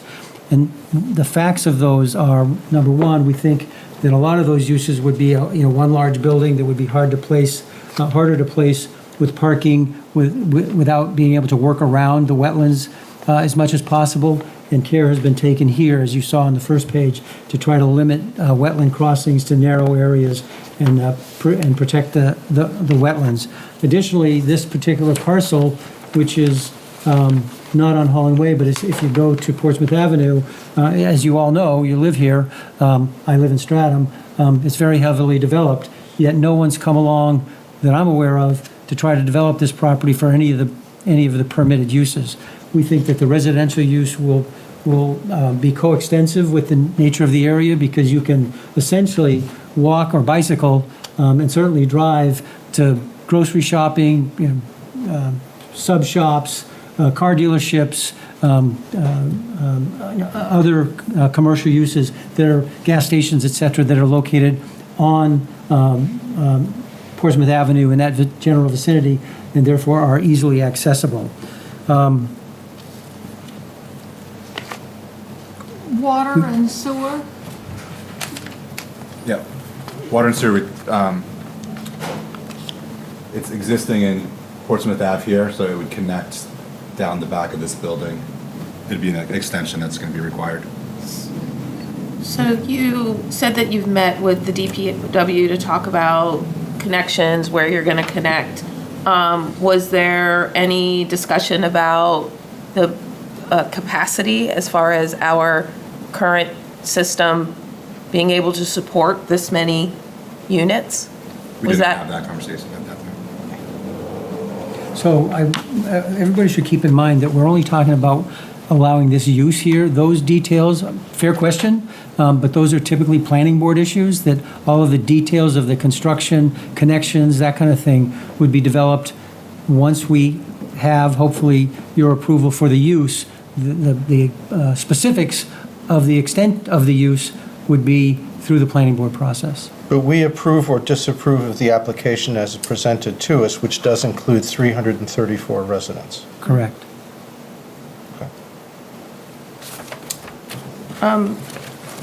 Let's let them continue before we move to questions. I'm sorry. I don't think Mr. Phoenix A couple is of other done. points. I think it's pretty well known that in general in New Hampshire, housing is, there are housing needs in the state. We are providing that housing. Also, before the planning board, we're in the process of finalizing a fiscal impact analysis, which preliminarily shows that the effect on schools will be relatively minimal. That's not final yet, so I don't have it to turn in yet, but we're showing preliminarily that about 50 children, most of these are 25, the main buildings there are 25% studio, 50% one bedroom, and 25% two bedroom. Did we get an answer on that?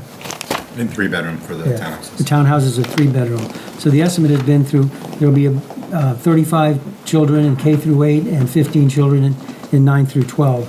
We've also had analysis done by Mark Fougere of Fougere Planning, who's a local individual private planner, but also works for a number of communities in the area for other projects that have been done by Saxon and other areas of New Hampshire, and so far these findings are relatively consistent with that. We've also got an analysis, I believe it is attached, that we're estimating that tax revenues of approximately $1.3 million per year will result as with respect to the approval of these units due to the number multiplied by the tax rate, et cetera. So, in summary, in terms of the presentation before getting to the requirements for the variance, we think that we're going to have a negligible impact on traffic. That analysis is here. We think that residential use is needed. We think that Holland Way is the reasonable place to put it because it's not right on the main drag, so to speak. We've got some room. That analysis is addressed in the traffic analysis that's attached as attachment G, as the tax analysis that I mentioned is an F. We also believe that the residential use will be more compatible with the area and less impactful than things like hotels and motels, essential services, heliports. These last ones are a special exception, and medical rehab centers and amusement centers.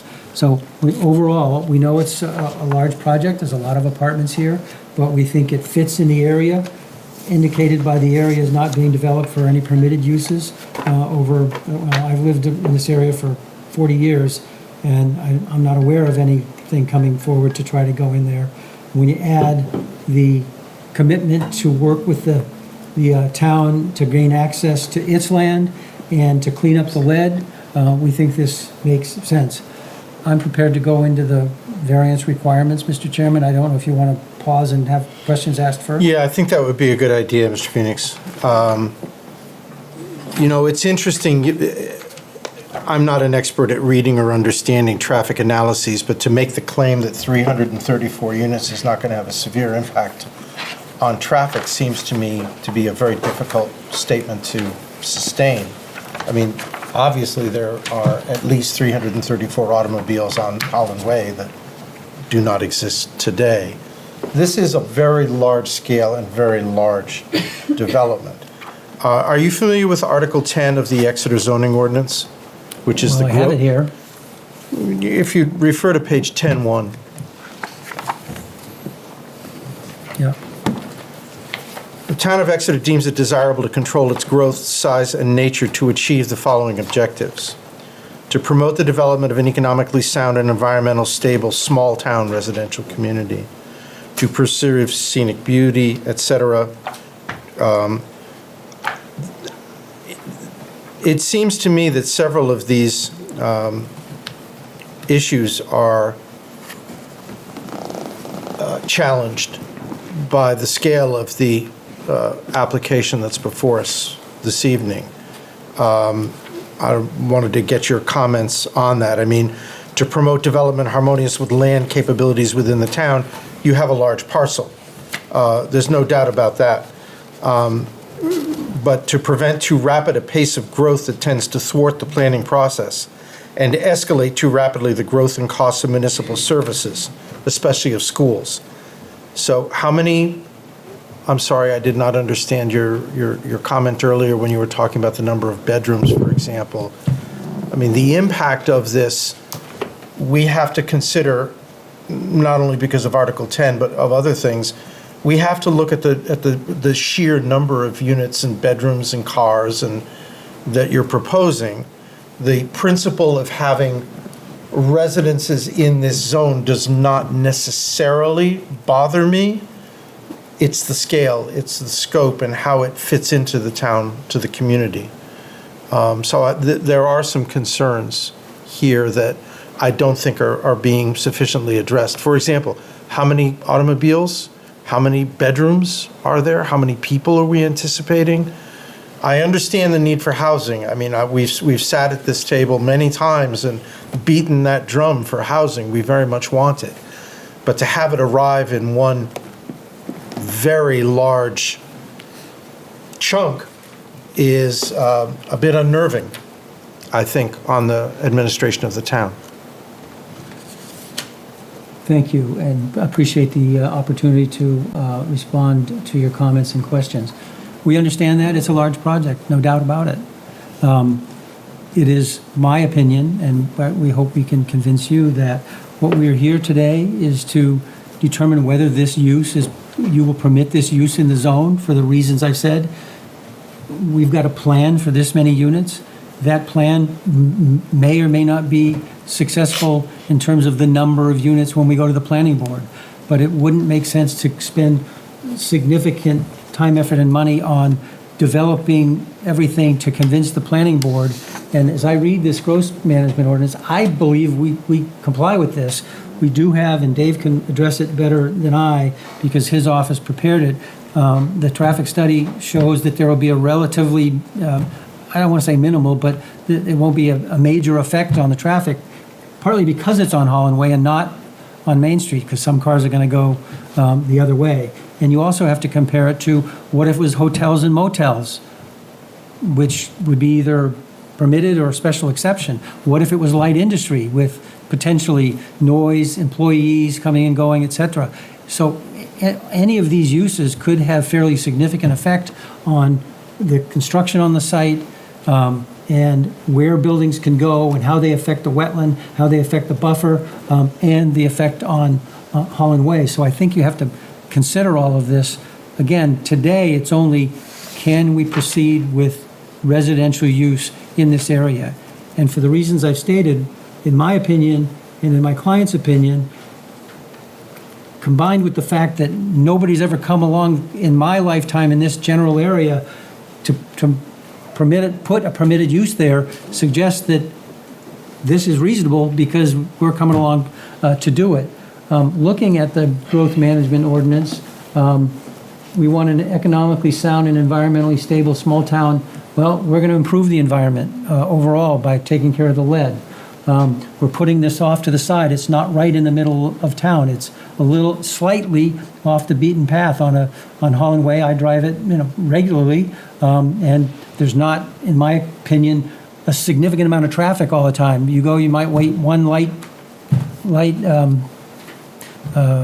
cycle to get out of it. I've been at the other end where there's only stop signs. You may have to wait for 5 or 10 cars to go by, but you can get in and out of there. As I interpret as a layperson, the traffic analysis, that is not going to be a significant negative effect. We want to preserve scenic beauty and present aesthetic values. Obviously, all of that will go through the planning board, but we're trying to preserve as much of the area open as possible. And we want to protect the health, safety, convenience, and general welfare of the inhabitants. Again, we think we're doing that by the way we're treating the wetland crossings and the buffers, the way we're treating the lead that we're finding on the site, as well as lead off the site, the way we're allowing the town to access its property over our property, and to ensure that the rate of growth does not unreasonably interfere with the town's capacity for planned, orderly, and sensible expansion. I'm not sure why adjusting the rate of growth interference is a zoning board issue. That seems more like a master plan issue. Like, if we think we're having problems, let's look at that in the master plan. But our documentation and investigation so far tells us traffic's not going to be a problem, the schools are not going to be a problem. Again, this will be in more detail vetted before the planning board. We want to have development harmonious with land capabilities within the town. I won't belabor it, this is. We want to prevent too rapid a pace of growth that thwarts the planning process and escalates too rapidly municipal services and schools. I've addressed the schools. Municipal services are going to be offset by $1.3 million in tax revenue as estimated thus far, and to allow shared goals, plans, and objectives of the town to be realized in a comprehensive fashion as set forth in the Exeter Master Plan. And you folks know this, the public may not, is the master plan is not rules. It's concepts. It's goals. It's what we're trying to achieve. And then the ordinances and the regulations are passed in support of those goals. So we believe that we are complying with the ordinance and regulations in being before you tonight and later to being before the planning board pursuant to the master plan as it exists so thus far today.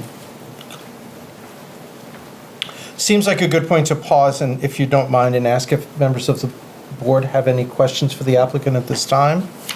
If not, I think he'll probably proceed to going through the variance criteria. I have a question, Ms. Pennell? or just a comment. This is essentially a dead end, isn't it? I mean, there's no second way out. Correct. I personally, from a very personal point of view, would prefer a second way out. So you don't, I mean, if anything blocked that road in, you can't get beyond it. A fair point. We believe that will be a planning board issue. I'm going to talk in generalities here. Generally, ways in and out and limits, usually we think of cul-de-sacs, the length of a street to a cul-de-sac or a hammerhead, and how long that can be. Usually it's between 800 and 1,200 feet for the reasons. 1250 is the number that often gets banded around here, yes. Yeah, so, but this isn't a street to get to a development. This is the development. So I'm not aware of any limits, although if the planning board, which includes technical review committee, which would be police, fire, public works, et cetera, will raise their issues and we'll have to address them. But we've provided for turnarounds, right, for fire and all that? Yeah, we laid it out for full fire access. Yeah, so it's been laid out, and you can't see it, Ms. Pennell, on this, but it is shown on the first page, which is the plan. I don't know if you Right, can- and I think one of the issues is with Holland Way is a limited. I'm sorry, what? Holland Way has a limited access right away, so we can only get one curb cut onto the Holland Way. Well, that could be overcome somehow or another. I mean, it does seem to me that you've got an awful long, what do I want to say, road in with a dead end. What is the length of your road from Holland Way to the, say, the top right corner of the U-shaped building? Approximate. It's a lot. It's a lot. It's probably like And you've got 700 or 800 feet, I would guess. Is that all? I mean, am I reading my scale right? I don't know if you are. It's an interesting question. I'll do it. And I understand your point about approving the use, but don't forget, we approve applications as presented, and this does include a significant number of residences. So we're not just approving, yes, you may have residences there. It is this particular application, which does include a specific number of residences. Well, So it's not just residential use in the CT, I agree that's a factor, but Yeah. the specific issue is use in the zone, and there are multiple reviews of this project besides this board that will address, in my opinion, most of the concerns that have been raised about the effect of the number of units. I'll have to defer to Dave on. Yeah, so I just measured real quick that from this point back is 700 feet. Okay, so this is obviously something that should it pass this board, technical review would have significant, and I believe Ms. Pennell is correct that where there's a will, there's a way as far Well, I was as gonna say, multiple accesses are There's concerned. there's access to the rod, the gun club, right? So there could be something that could be worked out from Yeah, I think emergency that's access. hardly, Why can't you just go, that's hardly superior, but let's not dwell on that point. I think that is something that is beyond the purview of what we're talking this evening. We are raising a concern, however. So you included a very in-depth study of the traffic, thank you. Yeah. Your application also talks about site lead contamination and remediation, but yet there's no documentation in here with respect to what types of soil studies were done. It's not just the gun club, right? There's also other industrial areas, Osram, in that area. And has any analysis been done for that? I mean, you brought it up in your application, Right. so that's Well, why we I'm were bringing it. Yeah, because we were given the report that the town prepared for the phase one, that identifies the So that information. report came from the town? Correct. So you didn't do anything separate? Not at this point. Okay. No, and that's a fair question as well. Again, the details of that and the investigations will be between voluntarily done or required by the planning board, but we can't and shouldn't have to do those until we jump this hoop, because you're spending money on, and then you don't even know if you can put the use here. So a lot of it, and I understand, it's a leap of faith for you folks, but those kinds of things are, traffic, effect on the schools, all those things are specific, effect on the environment, investigations, phase 1 reviews, environmentally phase 2, whatever is required, effect on the reservoir would all typically be dealt with through the planning board process.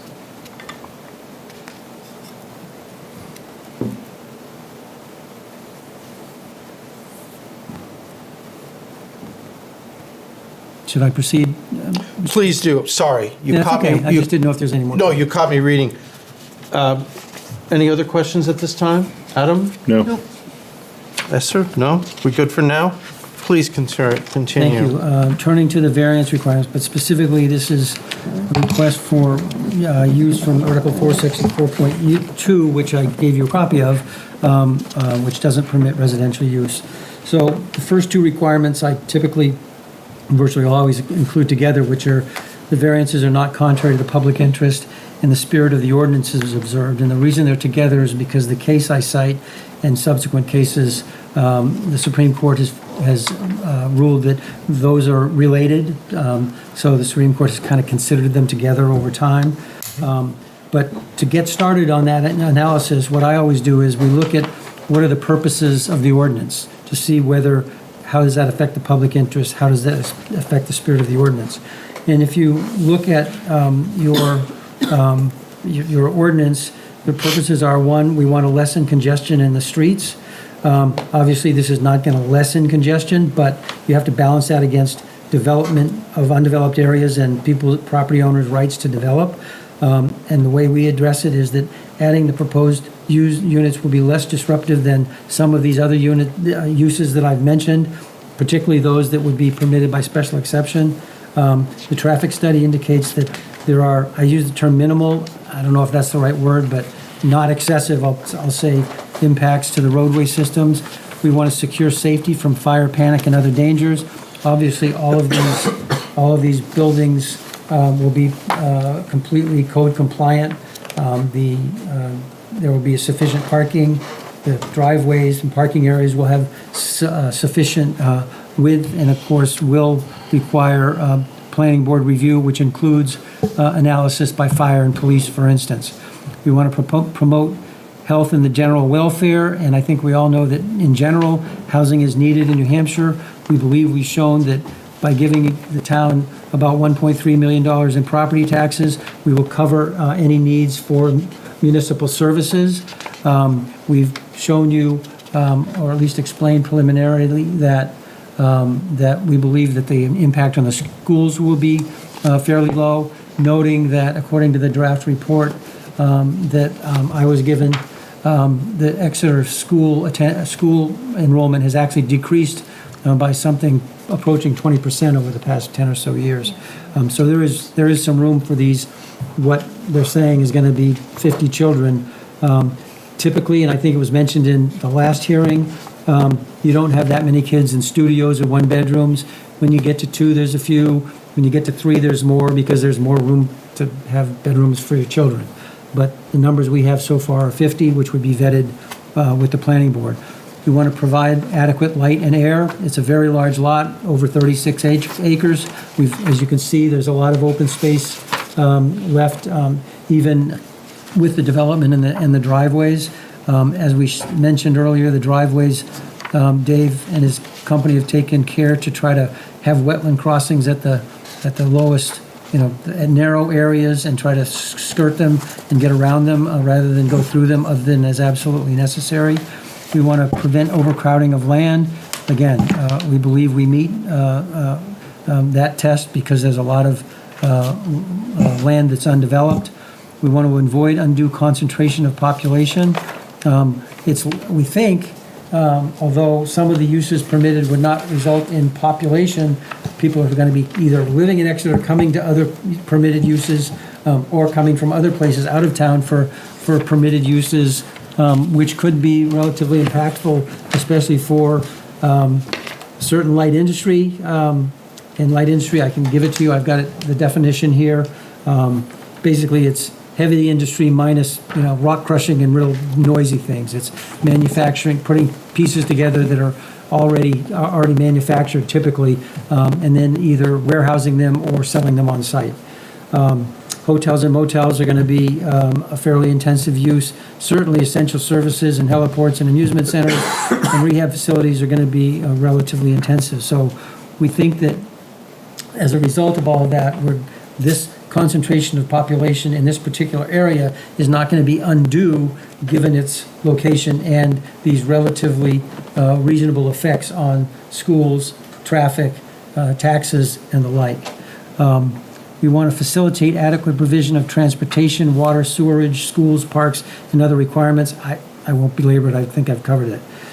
Turning back to the case law, under these first two issues, which are public interest and spirit of the ordinance, the Supreme Court asked two questions. Will granting the variance alter the essential character of the locality or threaten the public health, safety, or welfare?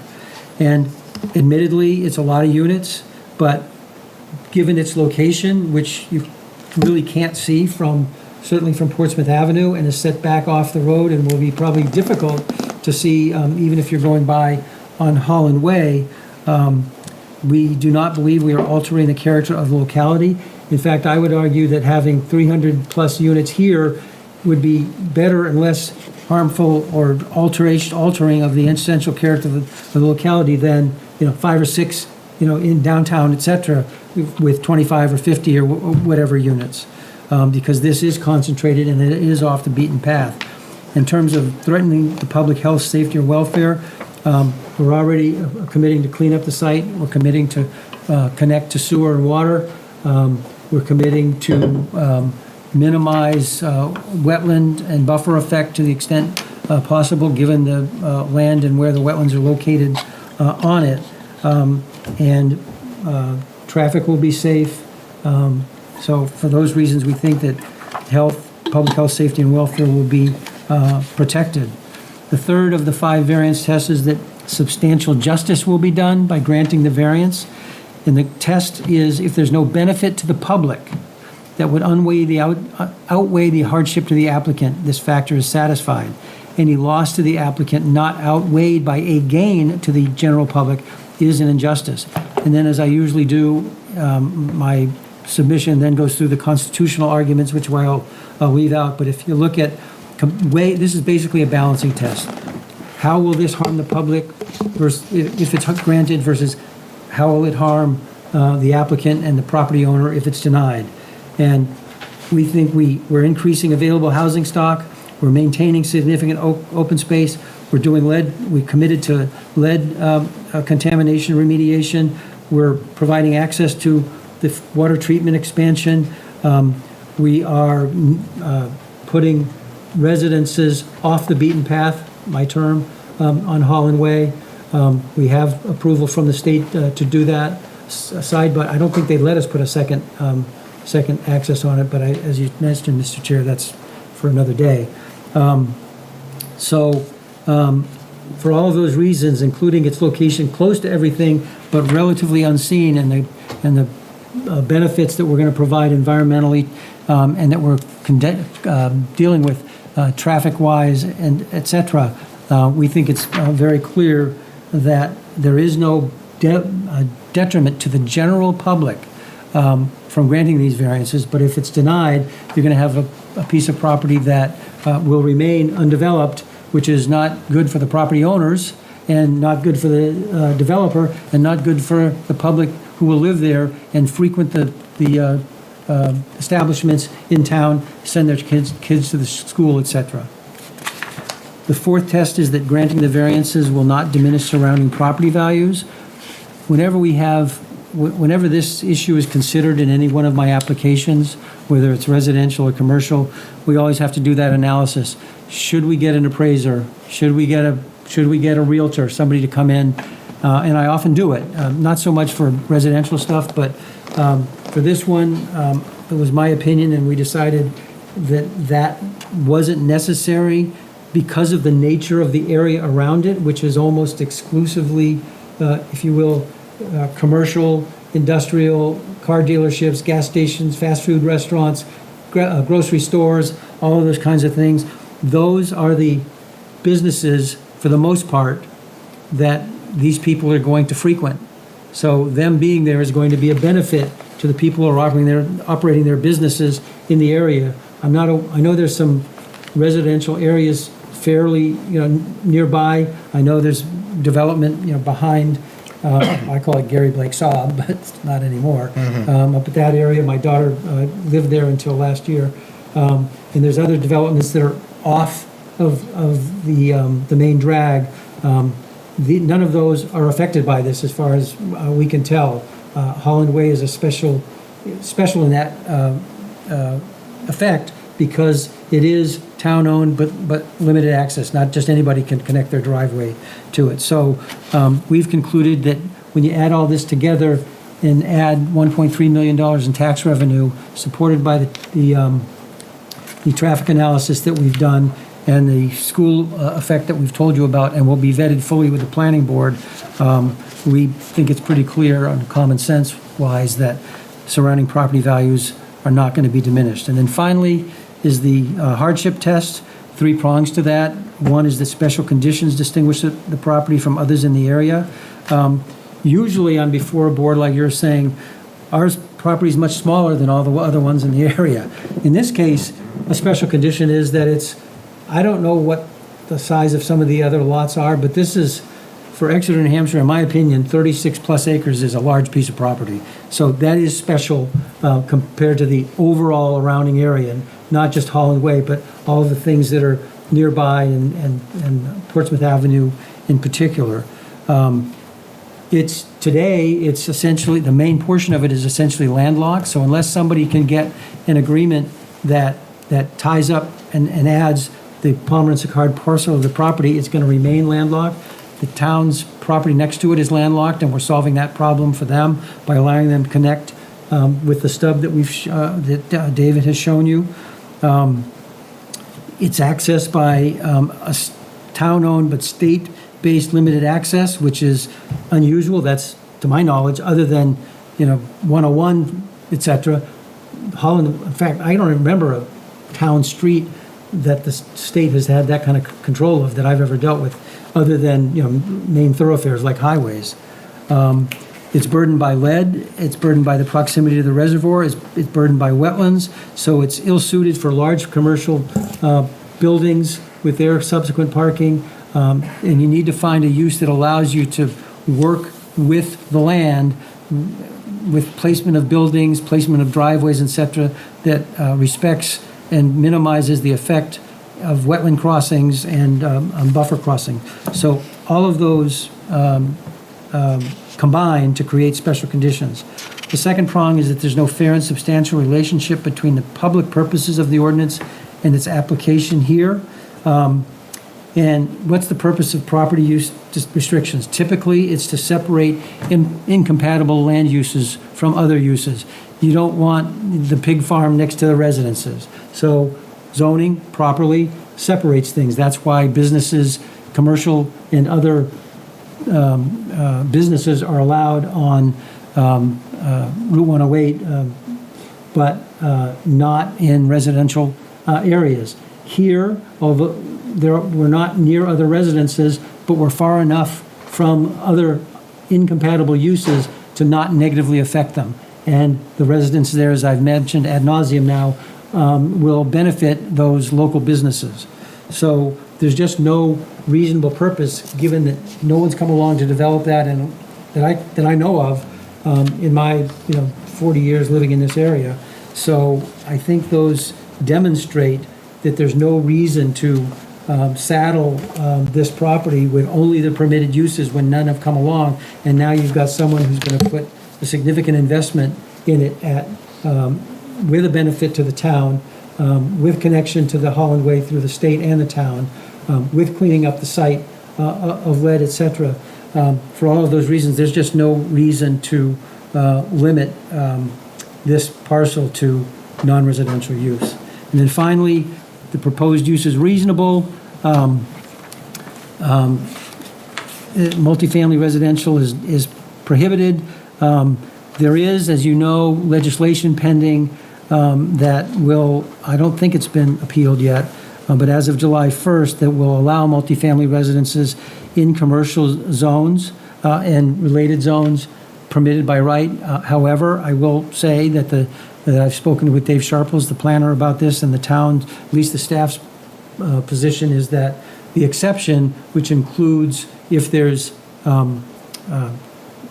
industrial uses permitted, the town's position is that it's not going to be permitted as right because light industrial is permitted. So we respect that, but I still think the concept is worth considering. If there wasn't light industrial allowed here, arguably, I'm not saying 100%, but arguably, as of July 1, this might be permitted as of right pursuant to changes in the state law. Not relying on it, just food for thought. I don't know if there's anything Dave wants to add, but that's my presentation. Thank you very much. Any questions from members of the board to the applicant before we open it up for public testimony?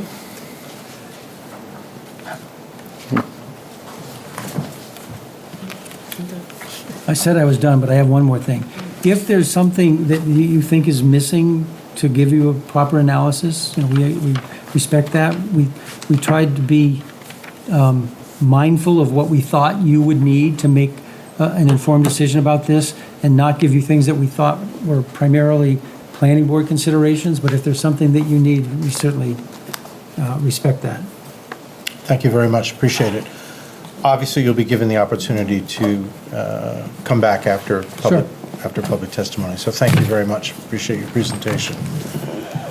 At this time, we're going to open it up to members of the public who would like to offer their opinions about this project.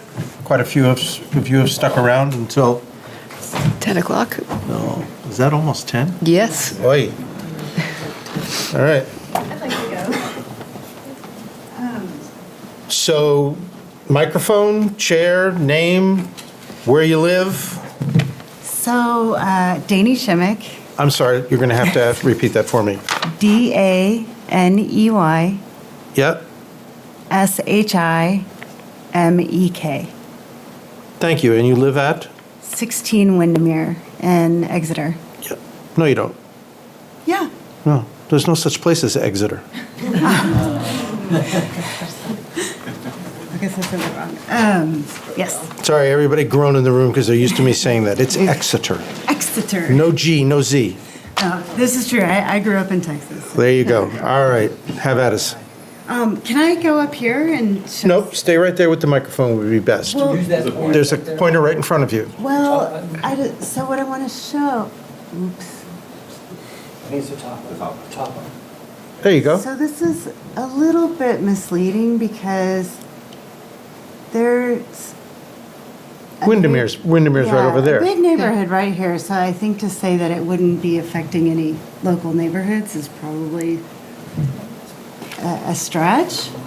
Obviously, all the construction noise would be just very disruptive, but I also just worry about, like, our kids play in those woods, and, I mean, I know we don't own it, but it is right there. And the other thing I wanted to point out was, I guess, just the character of the buildings, or the rental units. It sounded like you said 75% was going to be studios and single bedroom apartments. Okay, so I wouldn't say multifamily, because in that case, that's probably most likely going to be single people and maybe some couples. So I think that's another thing I'm concerned about is, like, just I think Exeter tries to bring in families, and that's like a totally different type of situation if we have these, like, lower rent places. So I'm a little bit curious about that. I just want to make sure it's like very clear that these are not like larger apartments. These are, nobody wants to live in a studio unless they can't afford anything better. So I do worry a little bit about like, I guess just who could be living there. And I don't mean that. I know Windermere is a nice neighborhood. I don't mean it in a kind of snooty way, but just more about like it's not a family, right? It's not somebody that are like, at least if they're in a single studio. So I think that's worth exploring a little bit more to understand a little bit more about. I think individuals who are single have an equal right to housing as people who are in family situations. I agree with you. I guess I just am more concerned about like, all of our neighborhoods are over there and we, On the other side of the reservoir? yeah. So it seems like it could potentially just, I don't know. I see what you're saying and I totally agree with you. It just makes me a little bit nervous about like the neighborhood essentially. Like will it like no longer be a family neighborhood? What neighborhood are you, I'm sorry to grind you, but That's okay. what neighborhood is going to change? There's no neighborhood there now. Well, I guess, so when I grew up, we had a very similar situation. And the safety of the neighborhood did go down because the apartments were changed into like Section 8 type housing. You sure you want to go there with us tonight? Maybe not. I guess I just worry about like the safety and the safety of the woods and. Thank you for sharing your concern. Anyone else? And I apologize if I was abrupt. No, that's okay. It's fair. Hi. I've my name scared is everybody Jessica. off now. My name is Jessica O'Leary. I live at 15 South Street. Thank you. I think, my concern and the concern that I see a lot through social media has been the top thing that everybody keeps talking about is water. We've been in a stage 4 water ban for at least a year, I think, at this point, on and off, but mostly on. And this is a lot of people. I don't know where's the water going to come from? If we can't provide water for the residents of our community now, I'm not allowed to wash the car in my driveway. Things like that. Where's the water going to come from for all these additional units? So I know that that's a big concern for myself as a homeowner here. And the traffic does seem like it would be, I get that it's sort of off the beaten path a little bit, but it is a lot of units, it's a lot of vehicles, at a minimum, 300 and some odd vehicles if it's, at least one car per unit. So I think that's a legitimate concern. Schools and if your numbers are right, then maybe that's not a huge impact. If there are a number of studio and one-bedroom apartments, then hopefully that wouldn't be a lot more kids. And I like the idea, actually, that there would be hopefully affordable, these apartments would be affordable enough that the average working person could afford something. That's something that we talk about a lot here, that I don't think we have a shortage of housing in Exeter. I think we have a shortage of affordable housing in Exeter. And I'm not talking about low-income housing, not that there's anything wrong with somebody that's on a lower income needing that. So, but we're a tough town to rent or buy in. So that is not unappealing in that respect. But again, water's a concern. A couple weeks ago, the fire department put on social media that they had 23 calls in one day. So there's no question, if you bring in this additional kind of population, that the police and fire departments are going to need additional personnel and equipment.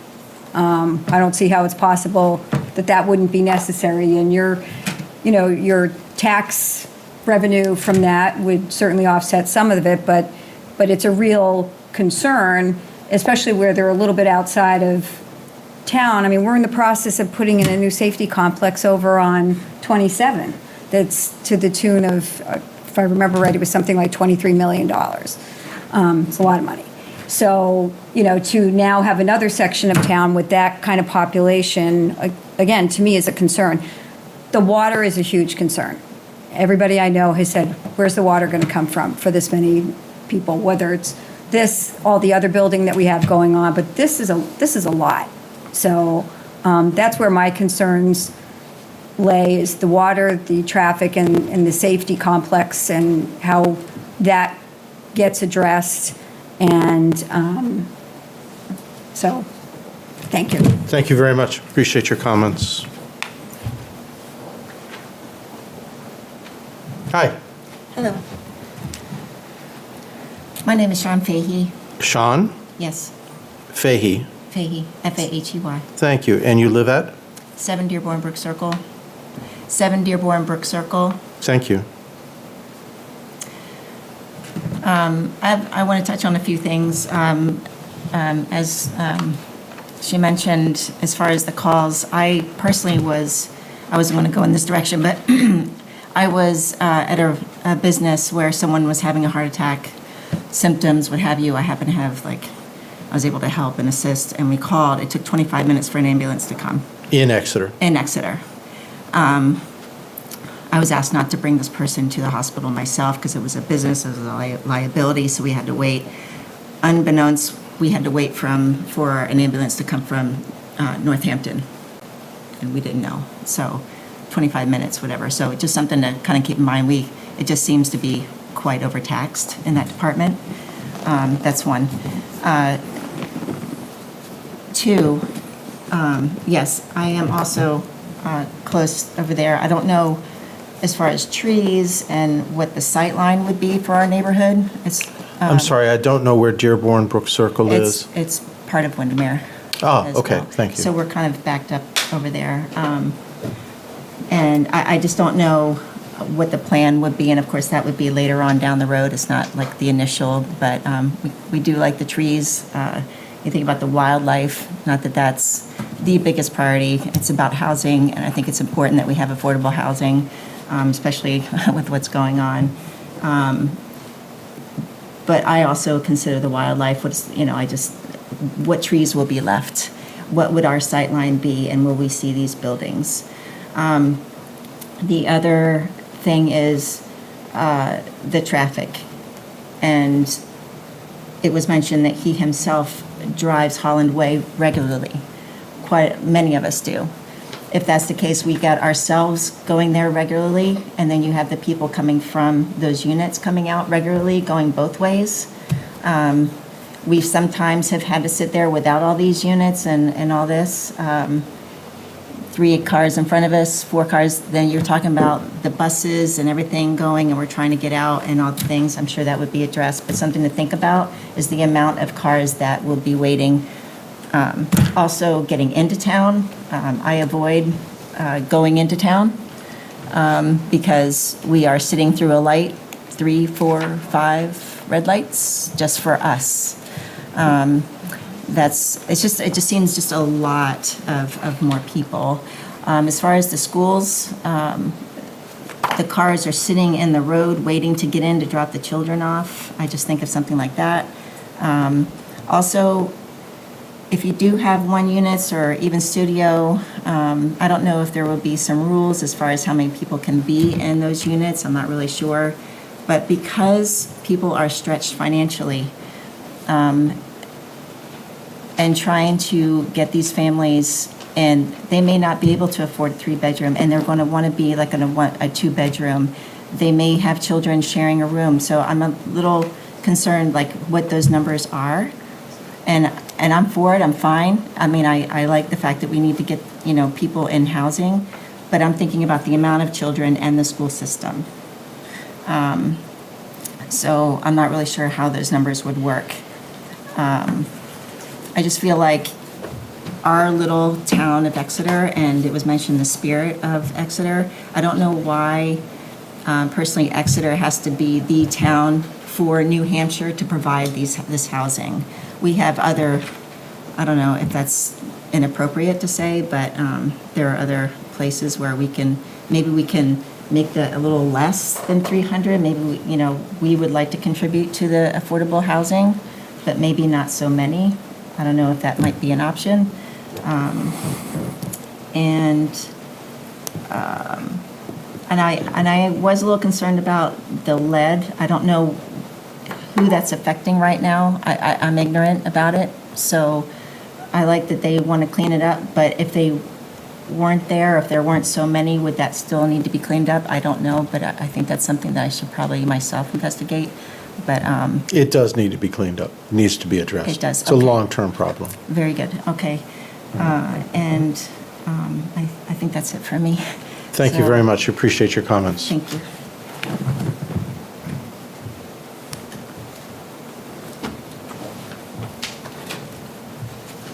You're going to make me ask? Come on. Hello again.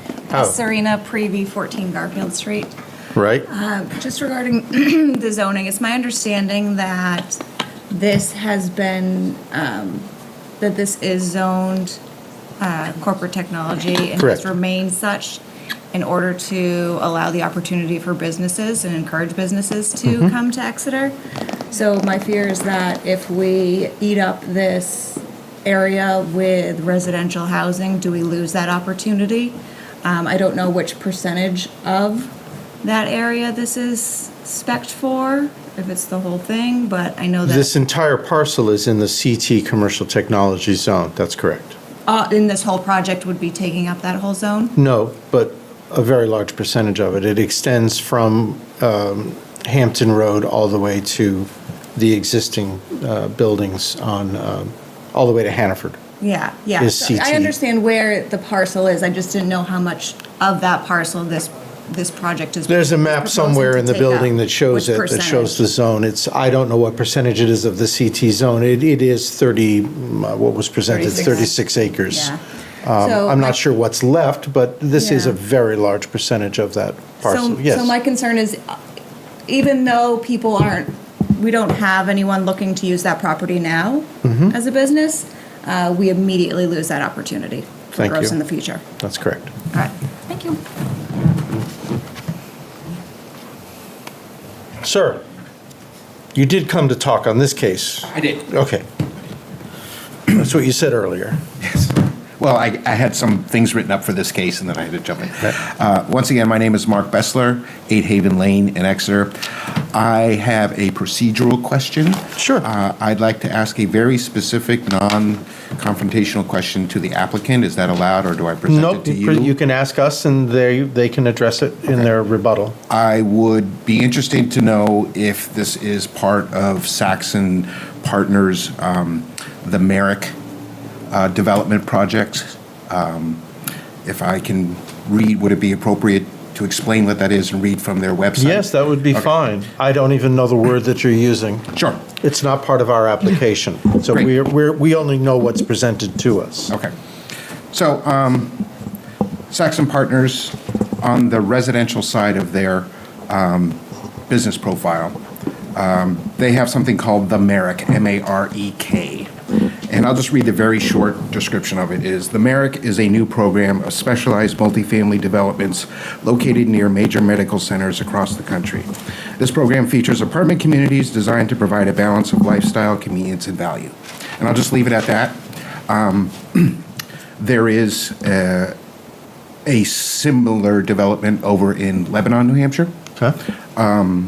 By the same developer. By the same developer. And it falls under this branding, if that's the appropriate term for that. Their intention appears, forget about the intention. Using Lebanon as a reference point from Saxon Developers to a similar size, it's 250 units in Lebanon.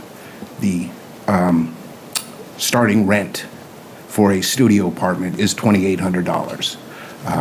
So where the word affordability comes into this conversation this evening, I have no idea where that assumption was made. But using their own numbers and current real estate listings, that's the starting point for a studio in Lebanon, from the same developer in a very similar structured property from what we've seen. I'm happy to hear about the numbers that were provided by the applicant of the additional $1.3 million in tax revenue. That in part addresses some of my concern about the growth in Exeter, and do we have the ability to fund when necessary as we grow additional firefighters, police, EMS, and services.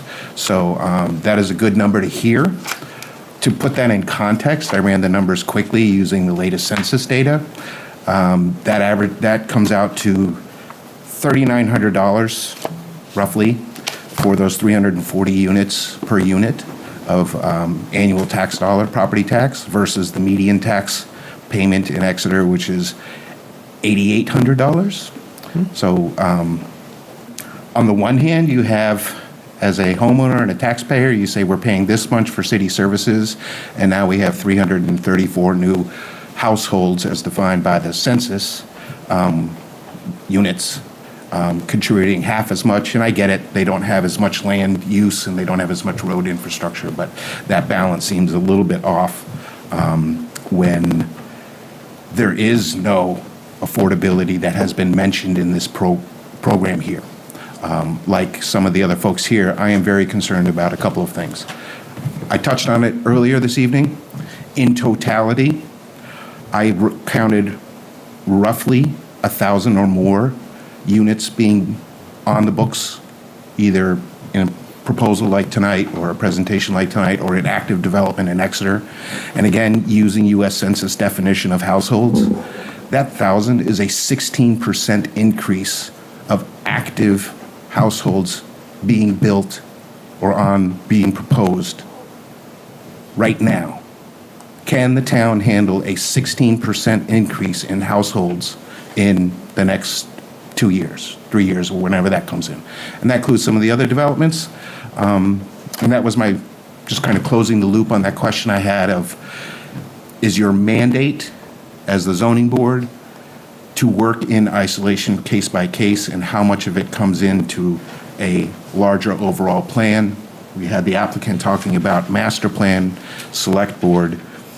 From the outside, having only participated in 2 of these public hearings in the past couple of years, sometimes from the public it seems like things are disconnected and that one hand doesn't look at the other.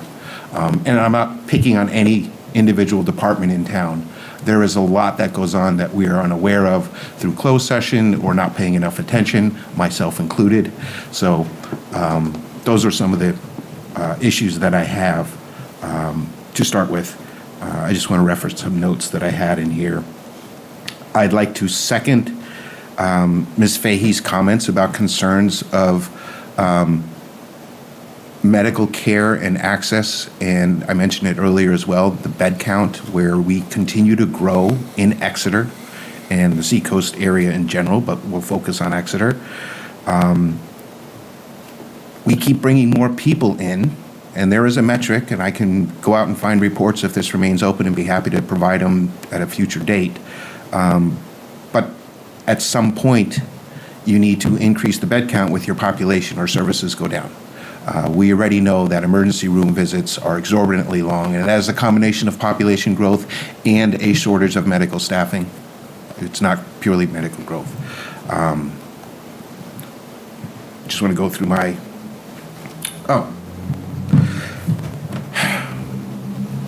looking ahead, if this development is along the lines of Merrick, whether it is fully Merrick or not,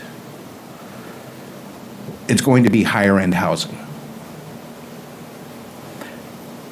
I can't imagine that people that are spending good money that they've earned and they have the right to spend whatever they like on their housing, 300 people moving in and realizing there's a gun range down the road that has a couple hundred yards, that has a lease until 2048, that at some point aren't going to turn around and go, hey, we don't like the gun range there, and petition the town to have them kicked out, so to speak.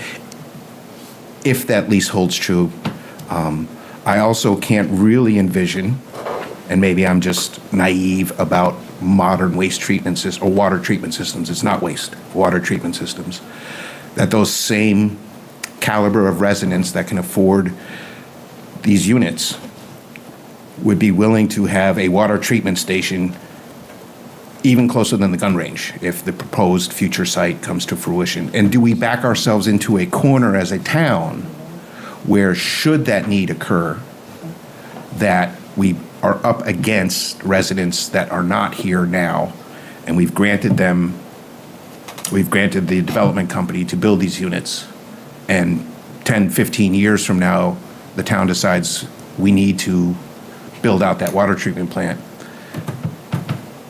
Perhaps a question for the attorney: who has standing, the renters there, or is it, in this case, Saxon? The owner of the property. The owner of the property. So I would foresee headache of renters coming in, potentially coming through. And then my final point on this, a couple of people have mentioned the character of the town.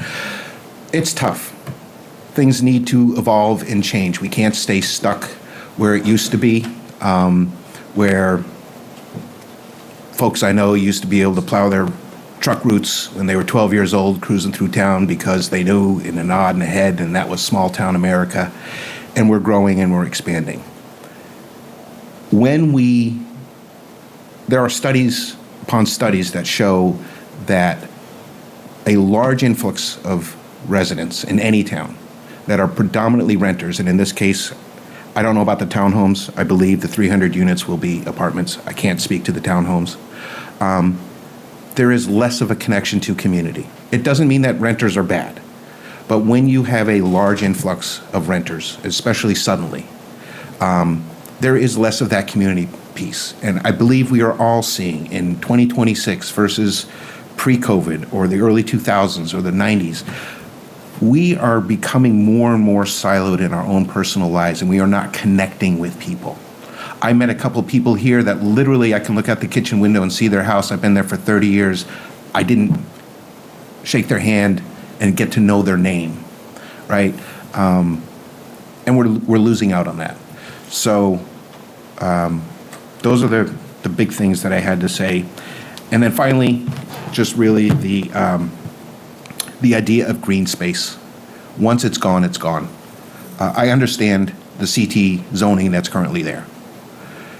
I would also agree with the previous speaker that are we sacrificing future ability to create more jobs here in Exeter by eliminating that space by approving a project like this in that area?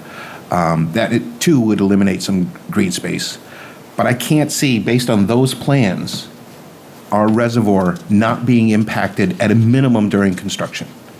I'm sure there are plenty of environmental studies and environmental engineers that we can mitigate what's happening, but that is one of our drinking water sources. And it's basically on top of it there with 300 people coming through.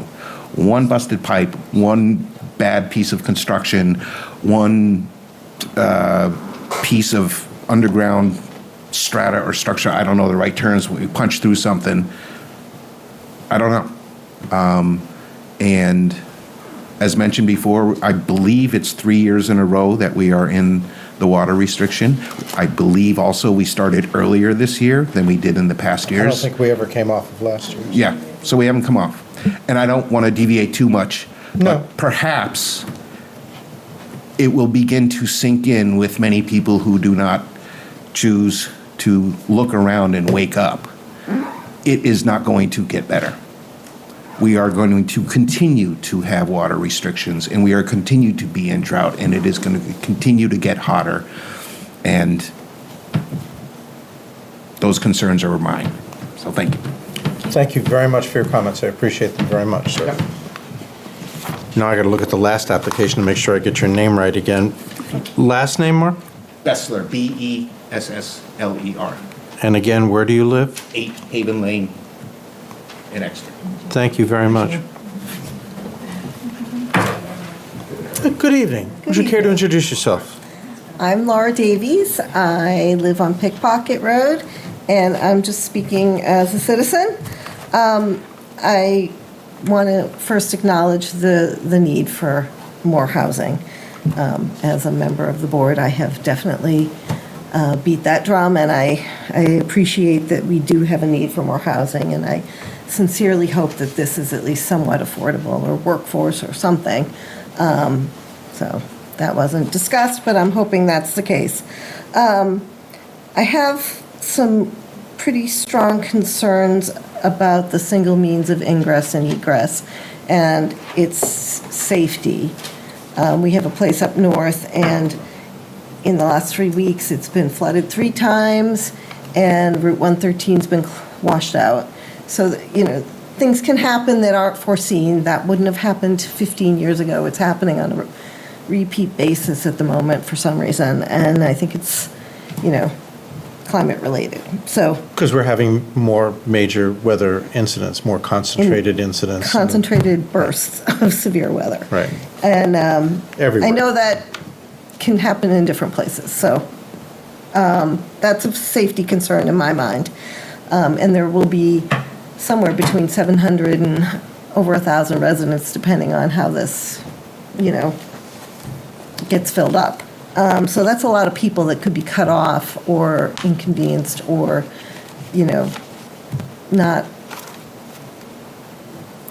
not safe if there was something to happen to that single means of egress. Another thing about this is that there were no renderings, there's no discussion about the configuration of the 300 units of apartments.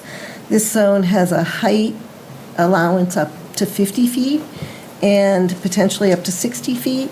I don't know how that would apply to this particular proposal where it's not a permitted use in the zone, but if the people in Windermere don't want to see this building, I think they might have some concerns. And it just seems very intense in a small area, and especially due to its proximity to the reservoir. And then I would echo the concerns about water and sewer capacity, and that's all I have to say. Thank you. Thank you very much. Appreciate your comments. Would anyone else like to comment? Hi. Julia Golding. Last name is Ghoting, 144 High Street. Just wanted to echo the concerns about the use of water and sewer and public safety. And I also think, again, my question about if this is not the permitted use as it stands in the current zoning, I understand there's the need to balance the owner's right to use their land, but they don't have the right necessarily to use it in a way that's not permitted by the town.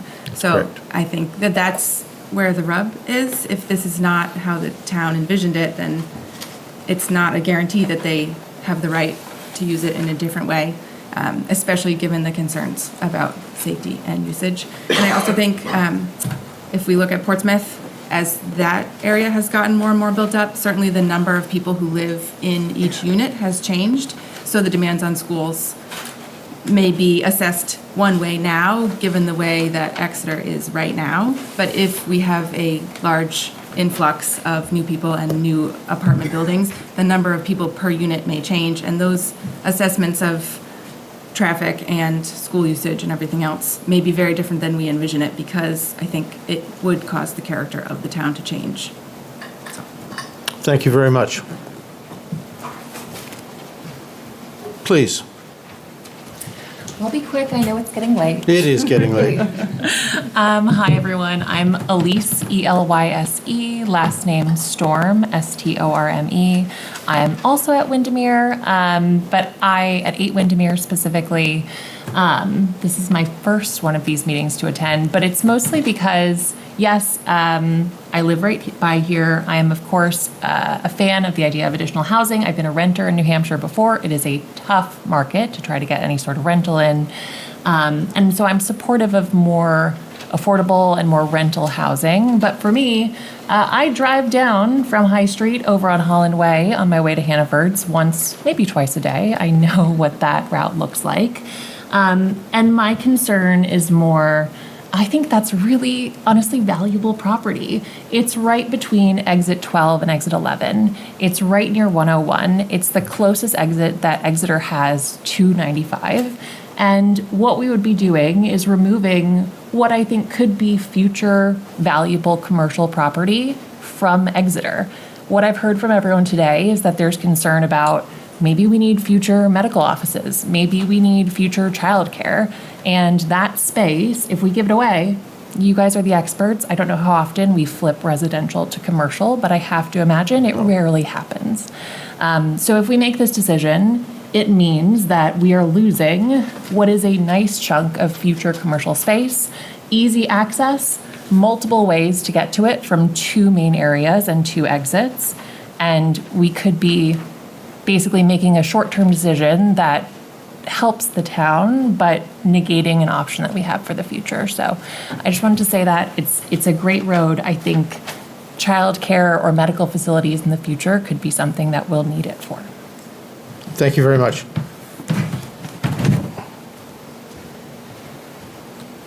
Anyone else? Other people who haven't spoken yet? Going once? Mr. Phoenix, back to you.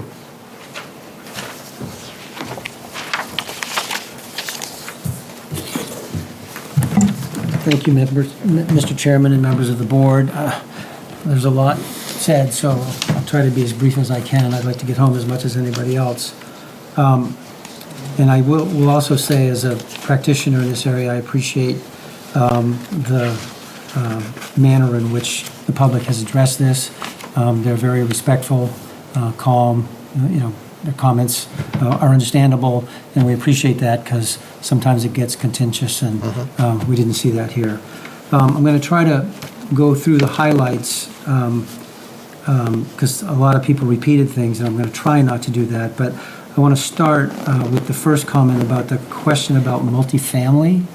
And I just want to clarify, again, you folks know this, but the multifamily designation is not the number of people who are living in a unit or units. It's the type of units there are. So this is multifamily because there's over a certain number of apartments on the lot, and that's why it's considered multifamily, not because there may be 3, 4, 6, however many people are going to live there.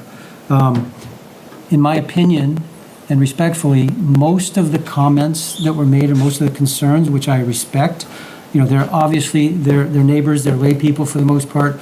They're not backed up by chapter and verse, by their own documentation, et cetera. But they will have additional chances to raise those. Most of the issues, in my opinion, are planning board issues. The effect on water, clearly a planning board issue. If we can't connect to water, then there's not going to be any projects. So planning board will vet that. Same with sewer. Same with traffic. Same with schools. The same with healthcare and ambulances. My practice is in Portsmouth, so I've certainly seen the growth in development of apartments in Portsmouth. These units, to my knowledge, are going to be market rent units. Maybe there'll be some workforce or affordable by definition, and there's certainly studios are going to be more affordable than 1 or 2 bedrooms. But right now, the plan is market. Concerns about wildlife, I respect them, but again, respectfully, this is someone else's property. They have the right to develop their property. The permitted uses in this zone, whether they're light industrial or hotels or amusement parks or heliports, are going to require clearing. They're going to affect wildlife. But whatever's put there, I think there's a lot of area for protection of sight lines and that kind of thing.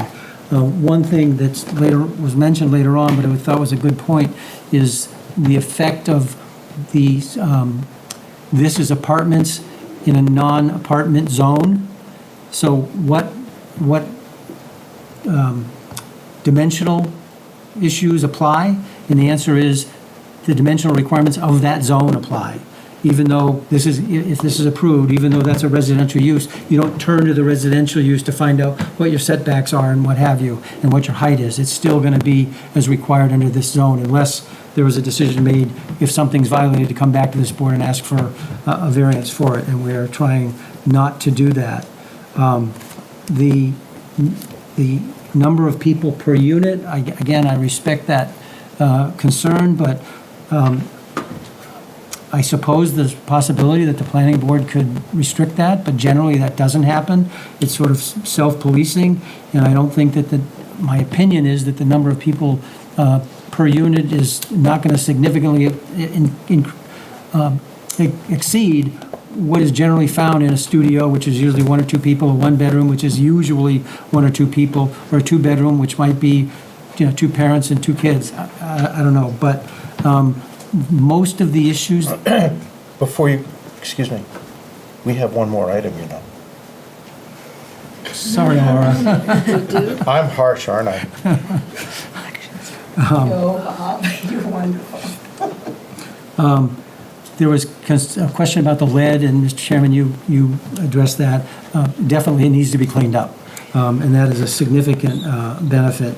The thought of eating up area with residential that could later be commercial, I get it conceptually, but there's plenty of other area along Holland Way that hasn't been developed. There's a lot of area for other kinds of development. And again, I stand on my comments that I made more than once while I was presenting, that at least in the 40 years I've been around, I'm not aware of anybody ever even trying to develop that. So, and the other thing I'll mention is zoning is not perfect. You folks know that. Zoning tries to do the best it can to balance certain uses in certain areas, but sometimes it doesn't work. That's why this board exists, to analyze circumstances when they arise and decide whether a variance should be entered. And on the opposite side of the coin of, if you take this away from grant residential and take it away from commercial, other commercial won't come. Well, the other side of that coin is making it residential feeds, literally and figuratively, the commercial and other uses along that area by having more people patronize those businesses. So again, my opinion on that is that the effect, which boils down to what's the effect on schools, what's the effect on traffic, which you have our preliminaries on now, is a specific matter vetted by the TRC and eventually the planning board. Mr. Bessler asked about the Merrick project by this company. I've heard the name. I'm not aware of this being anything other than apartments. It's not some expanded thing that I'm aware of. That's the only way I can answer that for now. The rents that are paid there, if it's some fancy expanded concept that's there because it's got proximity to major medical facilities, that may be why it commands the rents it commands, but that's not before you. That's not relevant to this decision. This decision is, can we put these residences? While I respect that you can consider, the number. It's not, if it's 1, you look at it one way. If it's 300, you look at it another way. But the fact that something else somewhere is charging certain rents is not before you. I've mentioned affordability. In terms of the effect of this, as you mentioned, I think earlier tonight in another matter, Mr. Chairman, this project has to be looked at on its own. This is before you. And so the concern about what might happen to the hospitals sometime in the future or the schools sometime in the future, that is a planning board and a master plan issue, as well as a regional issue. I can assure you that Exeter Hospital, if the needs grow to be significantly expanded between what they are, they will grow their facility to meet those needs. That's what they're there for, and that's how they earn their living, so to speak. The gun range effect, I don't have an answer for that.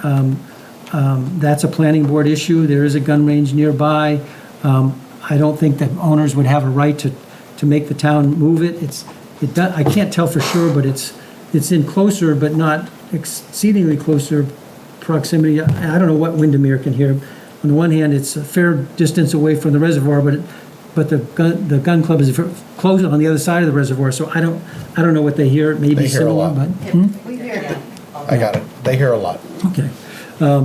So it may be similar to that, and that, Okay. again, the planning board will have to deal with that and Oh, decide your principals should be well aware of that. whether, fact. they know about it. Okay. Yeah. But there are other businesses there, you know, they do their business, a lot of it, you know, is indoors, I'll admit.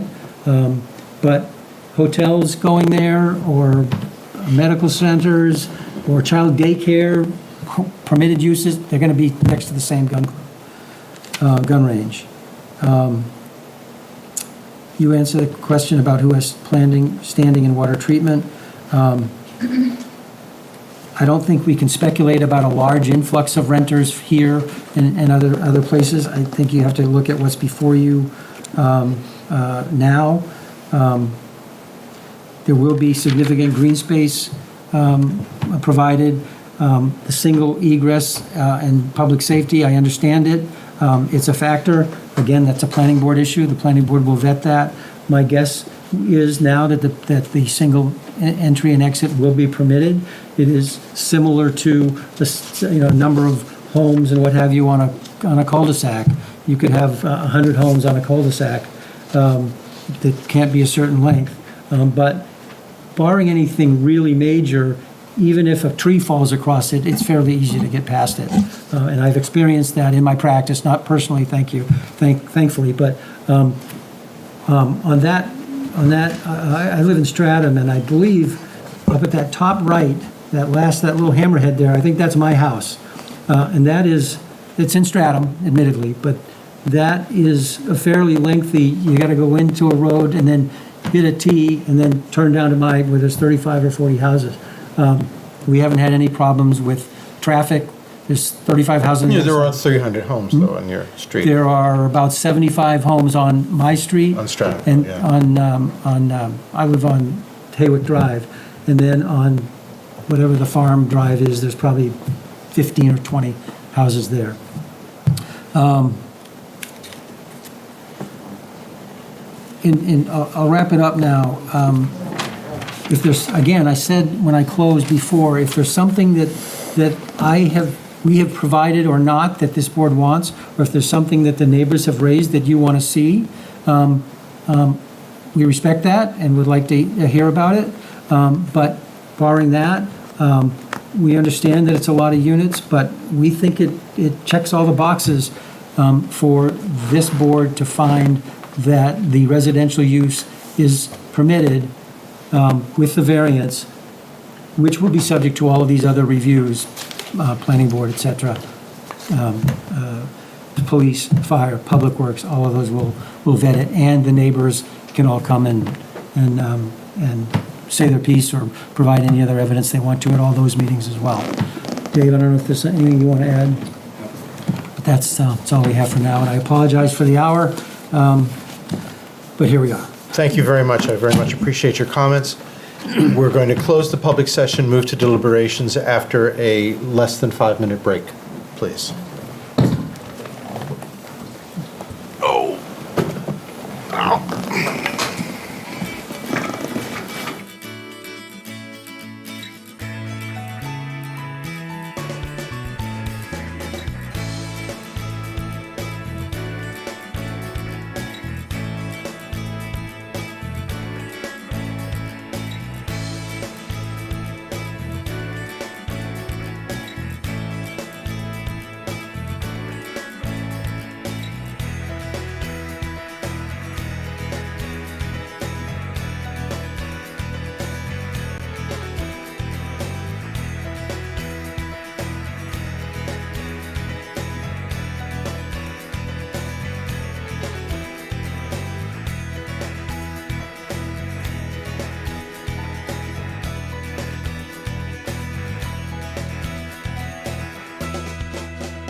indulging me.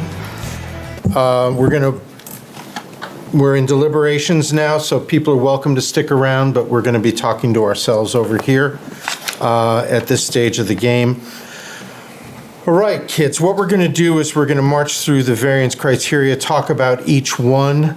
In the absence of the vice chair, I think I'm going to lead us through the variance criteria, if you don't mind. So, numbers 1 and 2 often taken together, the variance is not contrary to the public interest, and the spirit of the ordinance is observed. So what we have is a non-conforming use. We have a request for a residential use in what has been since 1972 a commercial zone, CT, office park zone. So, does the proposed use conflict with the purposes of the ordinance? And will it alter the essential character of the neighborhood, threaten public health, safety, welfare, or otherwise injure public rights? And again, this is just my opinion. I'm not completely convinced that it does not alter the essential character of the neighborhood. The neighborhood in this case is that this piece of property is embedded within the CT. This is not at the edge of it. It is embedded within it. This piece of property, while it has not been developed since zoning has existed, that does not mean that it cannot be developed in the manner in which the zoning ordinance prescribes, which is as a office park, commercial, I'm going to get the language wrong there, CT, exactly what that stands for. Commercial technology? Commercial technology, thank you. No, corporate technology. Sorry, even I missed. CT, Corporate Technology Park, CT zone. So there is a question as to whether or not the proposed use would alter the essential character of the neighborhood. I don't believe that it threatens public health, safety, welfare, but those are issues. Yes, I think that the adding whatever the exact number was, 1,500 and something trips on a morning basis, with a daily basis, adding 1,574 weekday trips based on the applicant's traffic study is in fact going to have an impact on Holland Way. There's no doubt about that. That is not a minimal impact, that's a significant impact. And so I've got some questions, frankly, about numbers 1 and 2. Does anybody else wish to bail my sorry butt out here and comment on it? So when we're looking at the health and safety, are we looking at the safety of also the people who will be living there? Or are we looking at the safety of the general public, broadly speaking? Well, those people will be members of the public. They will be citizens of Exeter. Okay. And so are we putting them in a situation that is dangerous? I do think that there is some validity to the concern over having one ingress and egress in case of forest fire or anything of the sort. I mean, they're stuck. There's one way out. Mm-hmm. Tree falls. I mean, these could be mitigated, but that is a concern, that is somewhat of a concern. Yeah, I'd agree with that. It's a wet area. That's why they're building how they are, so around the wetlands. We flood all the time, so that road could potentially flood it in the spring, in the fall, midwinter. And I'm concerned at 1,574 trips without there being a light. Yep. Some percentage of those people are going to take a right and off of there. Some are going to take a left. That's going to be, it's not like it's on a curve or anything like that. That's a lot of traffic coming in a road. Remember, the other end of the road doesn't have a traffic light where one end does, one end does one not. end does, and that's a scary intersection. It can be. It can be. There's a lot of fast people, fast cars coming through there. It's a curve, so you can't judge how fast they're going all the time. Right. I mean, I think that there were some other arguments brought up tonight with respect to public health, safety, and welfare, that, and I understand a lot of this can be it'll be addressed, some of it gets addressed by the planning board, but we are being asked to do a complete change of use. Correct. And I don't think that all of this should be just pushed to the planning board. If it was all to go to the planning board, then the first criteria wouldn't include the words safety, welfare, public health. That's some of our concern. Correct. Agreed. Number 3, substantial justice is done. The benefits of the applicant should not be outweighed by harm to the general public or to other individuals. There is significant benefit to the applicant. There's no doubt about that. There's a significant financial benefit to the applicant in being able to have market rate. It's funny, the word affordable was bandied about quite a bit this evening. That was not part of the application. Was not part of the applicant. So we can't be talking about, this is market. Or workforce, neither one were used. It was mentioned, well, maybe someday, but this is not part of the application that is before us on June 15th or whatever today is. So, is it the benefit, which is significant, is it outweighed by harm to the general public or to other individuals? I'm okay with this one. I don't think that there's any particular harm to the general public. I think we've got some issues that we need to discuss as far as health, welfare, safety, et cetera, but I'm okay with 3. Yeah, you're not. I mean, I think lack of, the question about the site, the remediation on the site, inavailability, non-water not being available are all harm to the general public. Well, I think the remediation that's being done on the site, it sounds like it would be a benefit. Because they're going to remediate. But we don't know.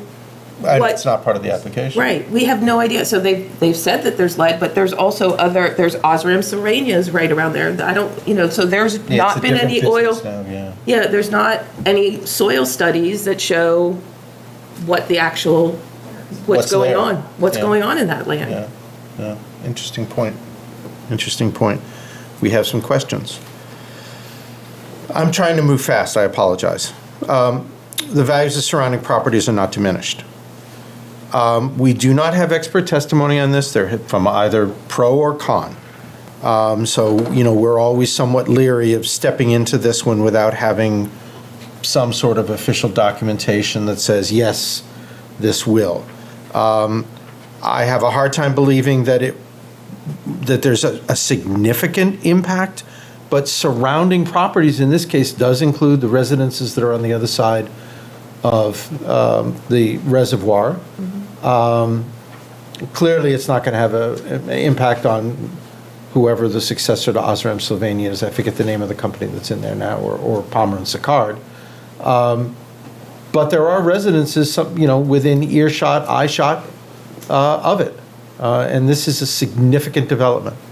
So I'd be uncomfortable standing on a no on number 4 without having some specific evidence before us. And this is the one where we have an issue.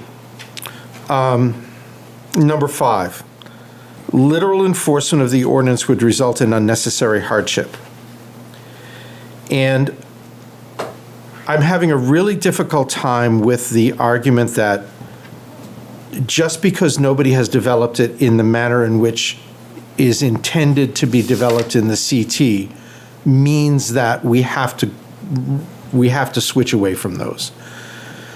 The corporate technology park is intended to have business, professional, medical offices, et cetera. We know the list. More importantly, I don't think there's any special conditions of the property that prevent it from being developed in the manner which it was intended to be developed. Yes, it would be difficult. Yes, this applicant has done a good job of avoiding wetlands, which do exist on the property, but that does not mean that another applicant for all or part of this parcel would not be able to develop it in the manner in which it's intended to be. And I don't believe that there is a special condition of the property that distinguishes it from other properties, right? A necessary hardship means that owing to special conditions of the property that distinguish it from other properties, the property cannot be reasonably used in strict conformance with the ordinance. It can, in fact, be used in strict conformance with the ordinance, which says it's allowed to be developed for corporate technology park. There's no hardship here. In my opinion, there is absolutely no hardship here. This is a parcel that could in fact be developed, maybe not as profitably, maybe not as fully as this applicant, but it certainly could be developed in conformance with the zoning code as it exists.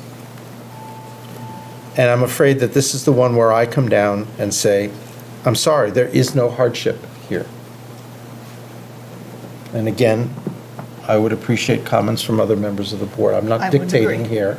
I'm having a conversation. I do agree with that. Like you said, it's not, just because they haven't come doesn't mean they won't. Just because it's hard doesn't mean they can't. I mean, you can put these uses on that land. Yeah, you could then say that about every other developable parcel in the whole of Exeter, right? All those parcels that are vacant, the Rose Farm, there's plenty of parcels that have been developed that had never been developed before that were, so I would agree with that. You could develop some form of commercial property on this. If a hotel is allowed there, I mean, hotels have 100 rooms or 50 rooms or whatever, we don't need another hotel, but that's beside the point. It is possible to develop this parcel. Maybe not all of it, maybe not as fully, maybe not as completely as this proposal, as this application would indicate, but it certainly can be developed in conformance with zoning. And so I repeat, and I'm happy to hear from the folks to my left as well as to my right, I don't think hardship exists here. No, I would agree with that.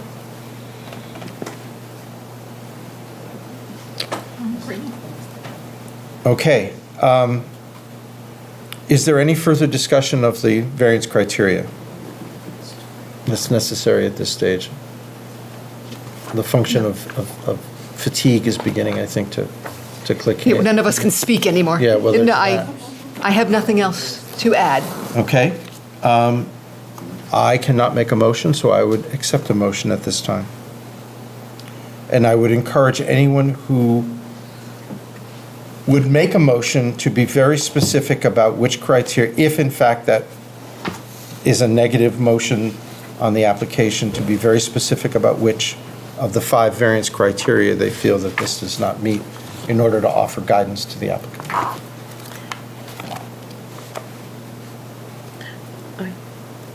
I'll do it. Apparently you're safe, Laura's going to do it. You hate making motions. I do. What? You know how. You got it. No, she wants you to. All right, hold on, let me get the thing here. Okay. I move that we deny the application of Saxon Partners LLC for the variance from Article 4, Section 4.4, Table of 3 of the Exeter zoning ordinance to permit residential use in the CT Corporate Technology Park Zone for the development of a 34-unit townhouse complex and 2 apartment buildings on the subject property located in Corporate Technology District, tax map 66, parcel number 2, number 1, ZBA, case number 626-5, for the reasons of not meeting the variance criteria of it not being contrary to public interest in the spirit of the ordinance observed, looking at some of the alteration of the character of the neighborhood, as well as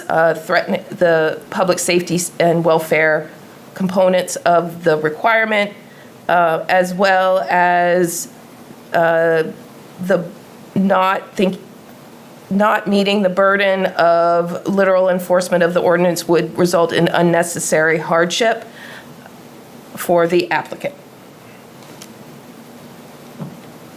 Did I get everything? I think so. It's up to you. That's your motion. That's my motion. Second? I'll second. Moved and seconded by Ms. Pennell. Is there any discussion of the motion before us?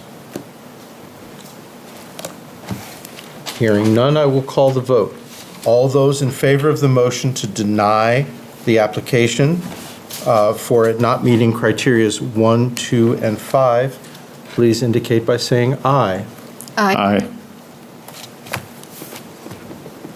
And this is one of these votes where a yes means a no. Right. That's correct. I moved to deny the application. Yes, so a yes Yes.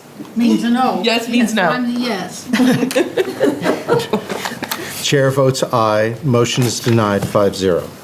Thank you very much. The motion is granted, the application is denied. It's too late for this. Come on, don't get me on. It's too late. I don't know, last time I saw 11 o'clock. Over that, that's you. Thanks to the members of the public who've shown up.